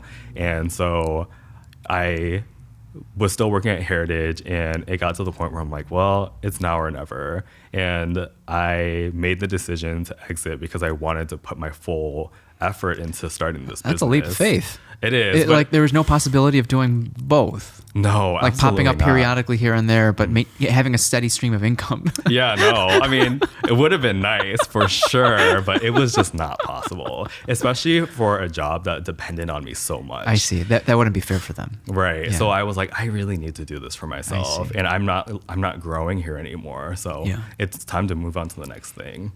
Yeah. I see. What was the first pop-up? My first pop-up was, I waited a little bit. I had this like weird 3 or 4 month period where I felt really like scared, I guess. I wasn't even scared. I think I was waiting for the right moment. And I remember my partner and my roommate, who's also one of my closest friends, they were like worried. They're like, is he gonna do it? like is he just gonna like lay in bed all day? And like is anything happening? Is he making any movement? But I think in my head I was like teeing myself up to do it, and also like gathering the stories. At this point I'm reaching out to Polita, I'm reaching out to Charles, like all these different people to understand like what is this exactly, because there's no school for this. Yeah. Like school is the people who came before you. Yeah. So I remember I was at Ludlow and I had been to a couple of other pop-ups there. Radical Joy, my friend V was popping up there. My friend Kelly, who owns Moms, has popped up there before. So I already knew that they were good people. So I really like going to that bar. So I just was chatting them up. It was Jane and Jordan, and they used to have Super High, and I love Super High. Have you been there? Is that Masubi's or like what did they? The way that they branded it back then was Asian stoner food, I feel like, something like that. I feel like it's a tight menu, but I remember seeing something like that. I had never visited though. Yeah, they had like MSG fries, and they have an amazing chicken sandwich and a really great burger. And, they're both very talented. Okay. And so they had a residency at Ludlow, but eventually took over the operation. So they're the main managers now. Oh, nice. Yeah. But I remember I was just talking to them about Super High and asking them about their experiences, and they said something along the lines of, like when you're ready to start your business, let us know and we'll do your first pop-up here. And I'm like, okay, that's really kind. Like they're like, you don't even know me, but yeah, I'll let you know. Yeah. So a couple months went by and I'm ideating and scheming and working with other people to, like my friends, to help me do my branding and craft this story that felt really authentic for me. And I did my first pop-up there and it was amazing. We sold out. The reception was really good, and yeah, it was. I will always be thankful for the people who helped uplift me in this community, and I can't wait until I can do the same for anybody else who wants to start a pop-up. What do you think led to you guys being sold out in the first pop-up? Well, I think Velai is such a intimate and personal story for me, but it really allows other people to participate in it too through like their own stories. So Velai means to return in Vietnamese, and what I wanted it to be was this home style cooking, but it's food that you would only get at your parents' dinner table. So like soups and stews and things that were like kind of like quick and dirty that my parents would just throw on. But my parents are amazing cooks. But they would do it in like 30 minutes. And that's what I grew up eating. But you'll never find that anywhere else. So I wanted to kind of pay homage to that food because, there's like pho and there's like bún and there's all this other stuff that has become very mainstream. But the true heart of Vietnamese cooking has not even yet been discovered. Interesting. And I want to eat it too. So I was like, I'm going to cook the food that I want to eat. So it's both that, and it's also, I mentioned before that I grew up in the Lao temple, and it would just be these like, a lot of people just love to party. Like it was a temple and it was a place of worship, but there would be another part of the temple grounds where there would be like street food stalls, and there would be like singing and beauty pageants, and just like, it's really exciting and celebratory. Yeah. And I love that. And that's the only place I would ever eat Lao food. Oh, interesting. So both between that and what my parents cooked at home, I was like, I'm going to bring back the food that feels so good to me, and I'm going to bring this to Chicago. How would you, if you can help people imagine the nuances of Lao food, how would you describe it? Because my parents are from Myanmar, but I don't know if I've ever had Lao food before. Yeah, I don't think a lot of people have. I think Lao food is very unapologetic. It's very spicy and pungent and loud, and it makes you sweat. Like, you know, it's good Lao food when it's spicy. Okay. And yeah, like I said before, like the main component of it is the padek, which is the fish sauce. Okay. And Lao food is only good if you can find the right balance. If you don't, it leans either which way too much, and then it's just not good. Okay. So I think a lot of people don't cook it either because it's kind of hard to strike that balance. Yeah. But I love being able to share it with other people, especially if they've never had it before. But my favorite part about Velai is having people approach me and be like, this tastes like it came off my grandpa's grill. Okay. So when with that first pop-up, do you feel like people understood or like had an idea of what Velai was? Or like, did you notice, like, I guess I'm asking, like, how many people did you know came through and how many people did you not know? It was a mix of both. Okay. I think that, like, since I moved to Chicago, I've built a really great community too, and they really showed out, and I love that. But there were other people too who would not tell me personally because I was in the kitchen, but like I would hear from my friends who were helping me, like, oh, this person said that this tastes like their mom's home cooking, and there was a lot of that, and I'm like, that's the best. Yeah, I was like, this is all that matters to me, honestly. Okay. Yeah. Okay. So the successful first pop-up, it's very reassuring. You got something great on your hands. Like, do you just like now take off running? Like, I let's go. It's like, game on. Yeah. So I think like, it was a little bit a mix of like looking for the opportunities and the opportunities coming to me. So my second pop-up was also at Ludlow because Mike Sula from the Chicago Reader reached out to me. Oh, wow. Yeah. And it's because Jane had recommended me to be on the Monday Night Football schedule. Oh. So yeah, I got a call from him. He interviewed me, and then that was my second pop-up at Ludlow, also sold out. Huh. So it was really cool to kind of like, this trajectory was exponential, and I felt like, cool, like I'm in the right place. And you were ready for it. Yeah, and I was ready for it because I felt like with my kitchen experience, like I was able to do pop-ups in a way that felt very streamlined. Okay. But I also got to do whatever I wanted. So it was the best of both worlds, honestly. And then I went through like a lull in like March and April. And what are we in, 2022, 2023? This was not last year. Okay. Yeah, 2023, the beginning of 2023. Okay. Yeah. I went through a weird lull. It was really difficult. At that point, I was picking up shifts with the Umami Q. What do you think the lull came from? Just like just winter season, or? It was a lot of growing pains. So this was around March, and I was slated to do a dinner party with this group, and it ultimately didn't work out. There was a lot of drama, which I won't get into. Sure. But I learned a lot about like standing my own ground, especially with advocating for my own business, and the things that I needed to ensure that the money was going to come. Because, you know, like you said, like it would have been great to have a consistent income coming from somewhere, but now I'm starting to feel the pressure of like every event that I do is my livelihood. Like every penny that I make is like physical labor. It's not like working a corporate job where you have a weekend and you're still getting paid regardless. So that realization was really tough, but I ultimately got through it by just like stacking kind of what the rest of my summer looked like. So I did a residency at Mars, which Ed is a really, it was once a month for like 3 months. Okay.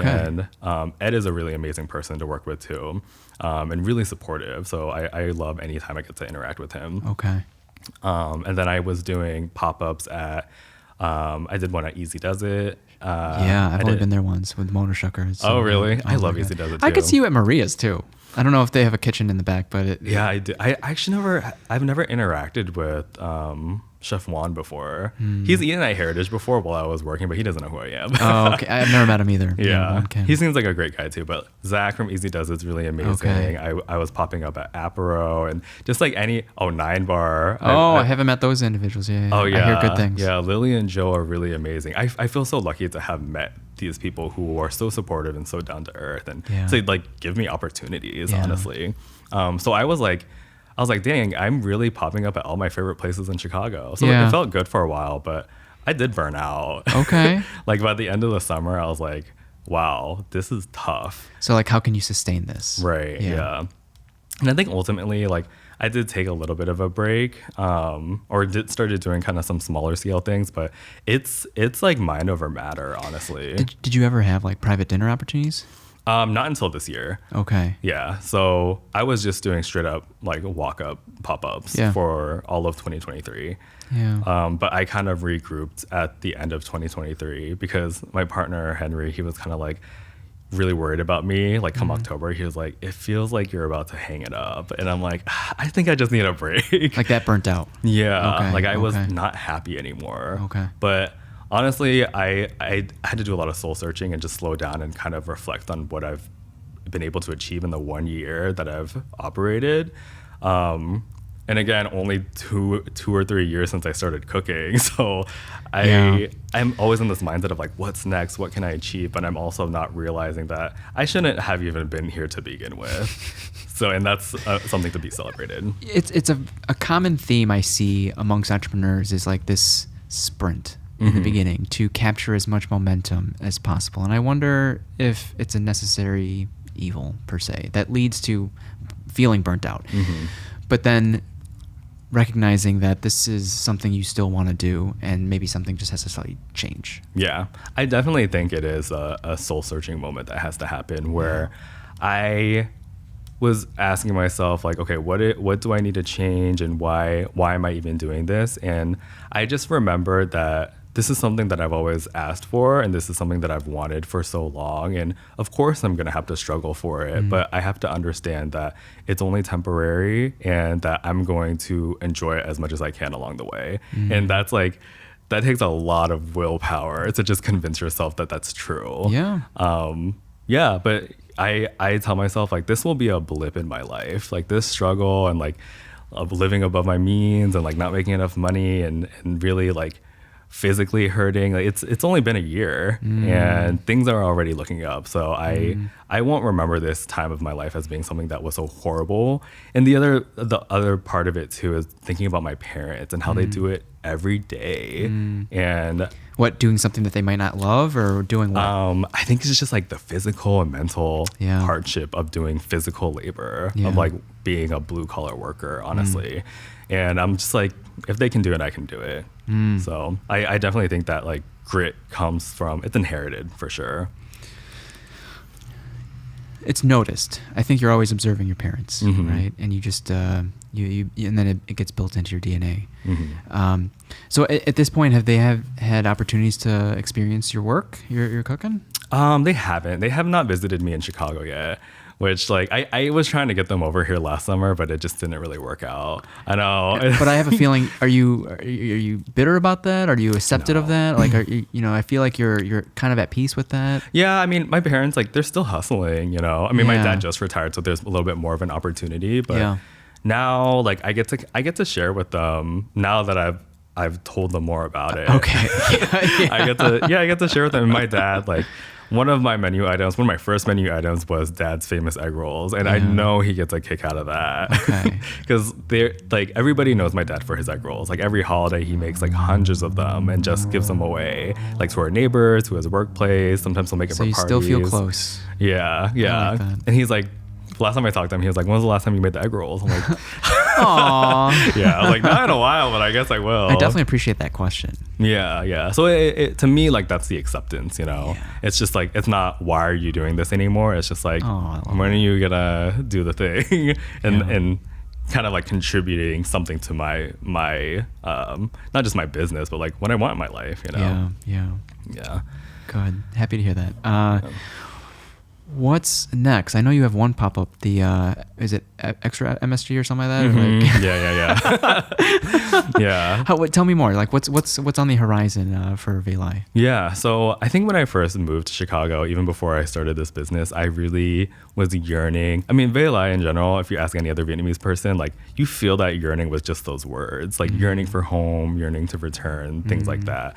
But for me, I think I've always been looking for a space for queer people of color, and I've experienced it in other places that were just not in Chicago. Like when I was in LA for that short amount of time, and even actually every time I go back too, like there's always a party or a space. Like I went to a Lunar New Year party. It was Year of the Dragon, and it was all the queer Asian groups just coming together to create this big like warehouse party.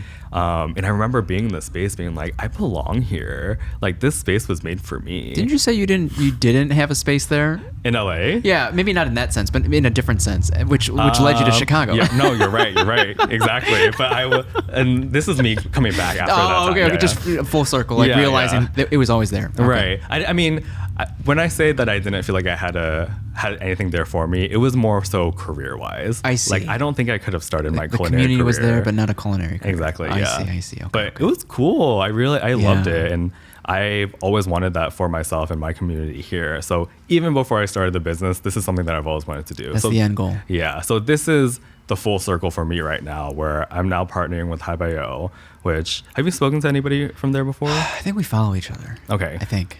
Yeah. Yeah. Hak and Nuki are the founders, and they are really working to revitalize Uptown because it's just, it's not what it used to be, and it's very gentrified, and a lot of the businesses are closing down, and they're starting to put together a lot of cultural programs and just just do whatever they can to bring people back into the space. So I've worked with them a couple of times. I've popped up at some of their markets, and I was on a panel that they hosted a couple months ago. Yeah, tell me. I remember seeing something like that. Yeah.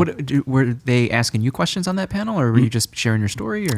Yeah, it was me and a couple other chefs, and they had this program. I think it's like a food ethnography program where they were able to I think it's a grant, to use this grant to bring in all of these chefs and like do dinner parties and kind of like things to kind of uplift these Asian chefs and to tell their story. So that was a really great experience, and the questions were very thoughtful too. Okay. Yeah.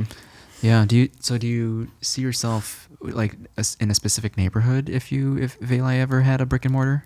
I mean, the more that I work with Haibayo, the more that I would love to be a part of that revitalization. I feel like when I met them, I found a purpose that was bigger than myself.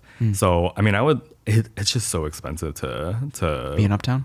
Yeah, for sure. Because I think like a lot of the older generations, they're holding on to those buildings, and if they are going to sell it, I think they're going to sell it to like the city or whoever else. But there's not a lot of opportunity to move in there. But if it happens, it happens, That's Haibayo's goal, is to get a building? So Haibayo actually has a space already. So next door is Q Ideas, the plant shop, and they recently renovated it. And they used to have a kitchen supply store like on the other side of the plant shop, but they've closed that down, and they've renovated that space in the back. Is this right on Argyle Street? Mm-hmm. Oh, okay. Yeah, and so essentially they're going to turn it into a cafe. Oh, so the front space is like a community space, and the back space is the cafe, and they're working on they're gonna probably launch in around July. Yeah. But that's the space that we're gonna be in for our extra MSG event. I see. Yeah. Okay. Yeah. So because I'm a dreamer too, and like I would love to, similar to what Francis Almeida is doing, but have like I don't know, like a strip mall is like kind of, in the broad sense, too severe of a word, but like it could be a building. If you've been to Rockwell on the River, across the street from Guild Row and Tattoo, they have like several businesses in that. It's where Metropolitan Brewing used to be. Oh yeah. There's a dance studio there. Okay, that's what I mean. It's like so several businesses under the same roof.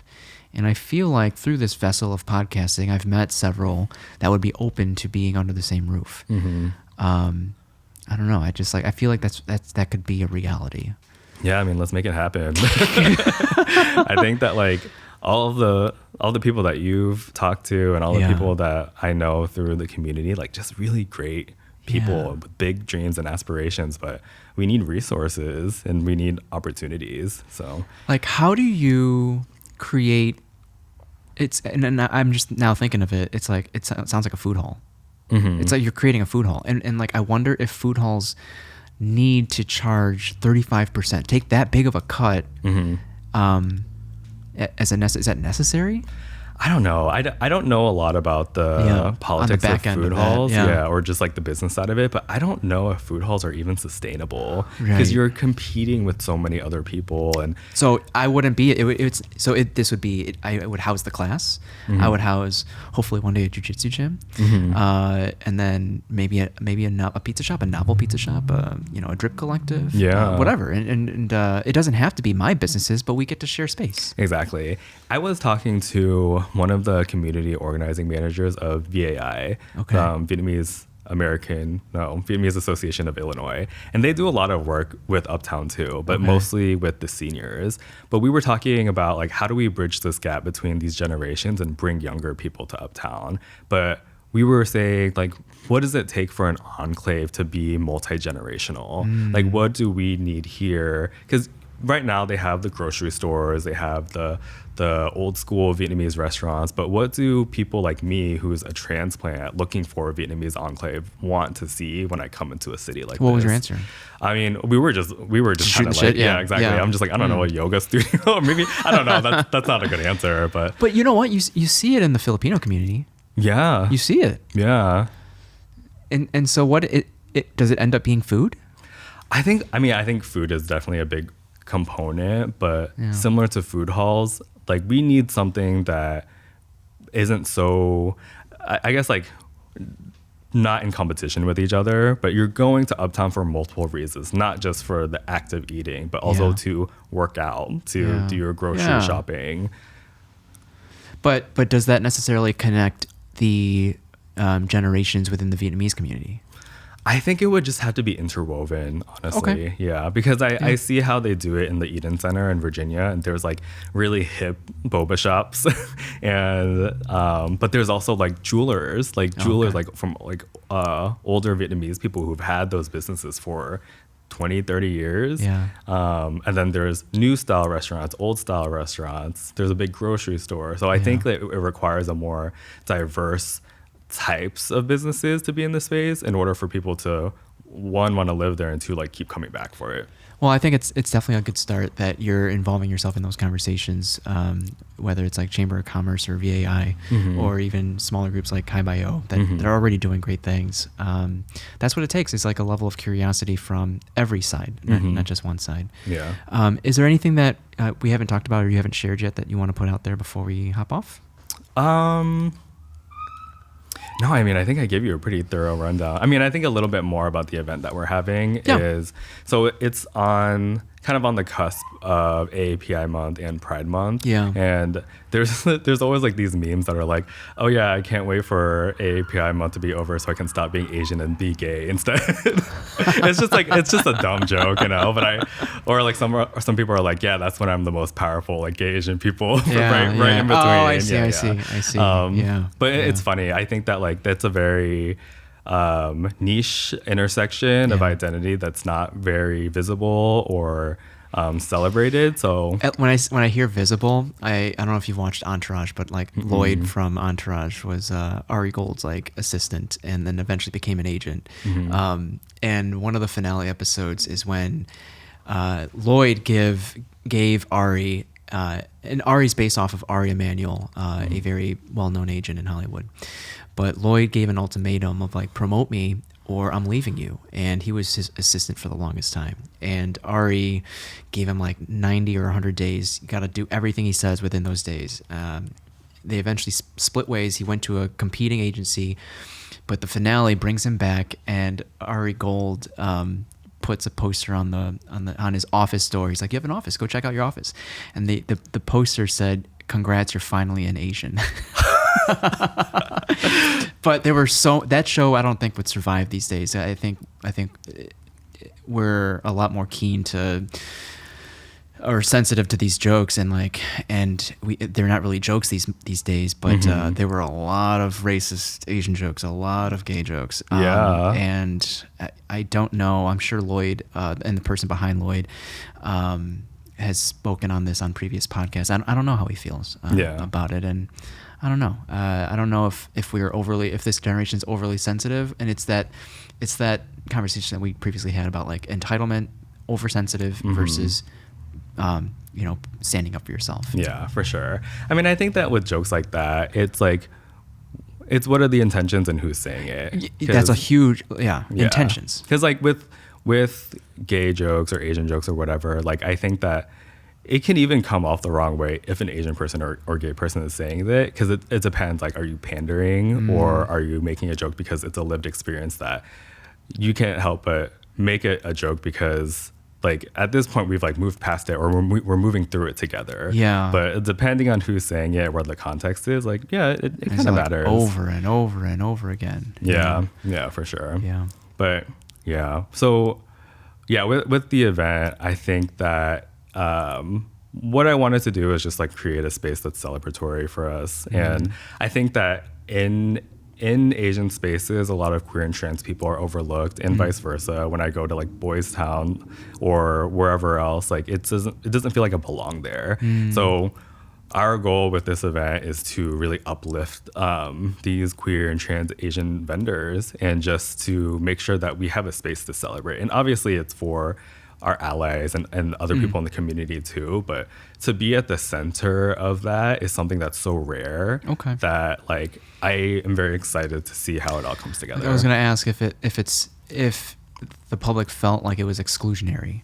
But that being said, the fact that it is rare, you kind of have to you're in a position to make spaces like this, so you get to dictate, how it's facilitated. Right. And I wouldn't even say that it's exclusionary. It's just specific. And especially it's specific in celebrating this identity, because you have Asian night markets, and you have other things that celebrate a certain type of person, but it's never for us. Okay. So I would hope that other people will come, especially other queer people of color, and let's just see what it looks like to have a bunch of these really creative and really amazing people in one space curating and like offering what they have to offer. Is there a part of you that wants to get back to dance if you ever left? Yeah. Oh my gosh. Yeah. I think about it a lot. Like if I have more time, which hopefully I will, I would love to join a dance team again. Yeah. But that's also why I want to throw this event, because I will be dancing. I won't just be cooking, but any chance that I can get back into it, I totally would. Okay. Yeah. Appreciate you, Alvis. Where can people find you if they want to be found? Yeah, so my Instagram handle is veilai.chai, and then my personal Instagram is just Alvis Huynh. And we have a website. I also have a podcast called Broken Rice Pod, which is just like a more kind of storytelling between me and my co-host Putri about she's Muslim and has a kid, and I'm queer and Asian business owner. So just a lot of different things and things to connect on. So are you trying to be more consistent with that? I would love to be, but it's kind of a space with most of the things I do. It's a space for me and anybody else who can identify with it. I see. So it's true. Yeah. So it's like, and I feel that way about this podcast. It's like, if anyone happens to listen, they listen. And I have a hard time committing to like a weekly schedule, because just life just lifing sometimes. Yeah. And that's okay. Yeah, it's okay. Yeah. It's okay. All right, everyone. Thanks for tuning in. We will catch you in the next episode. Bye. Thank you.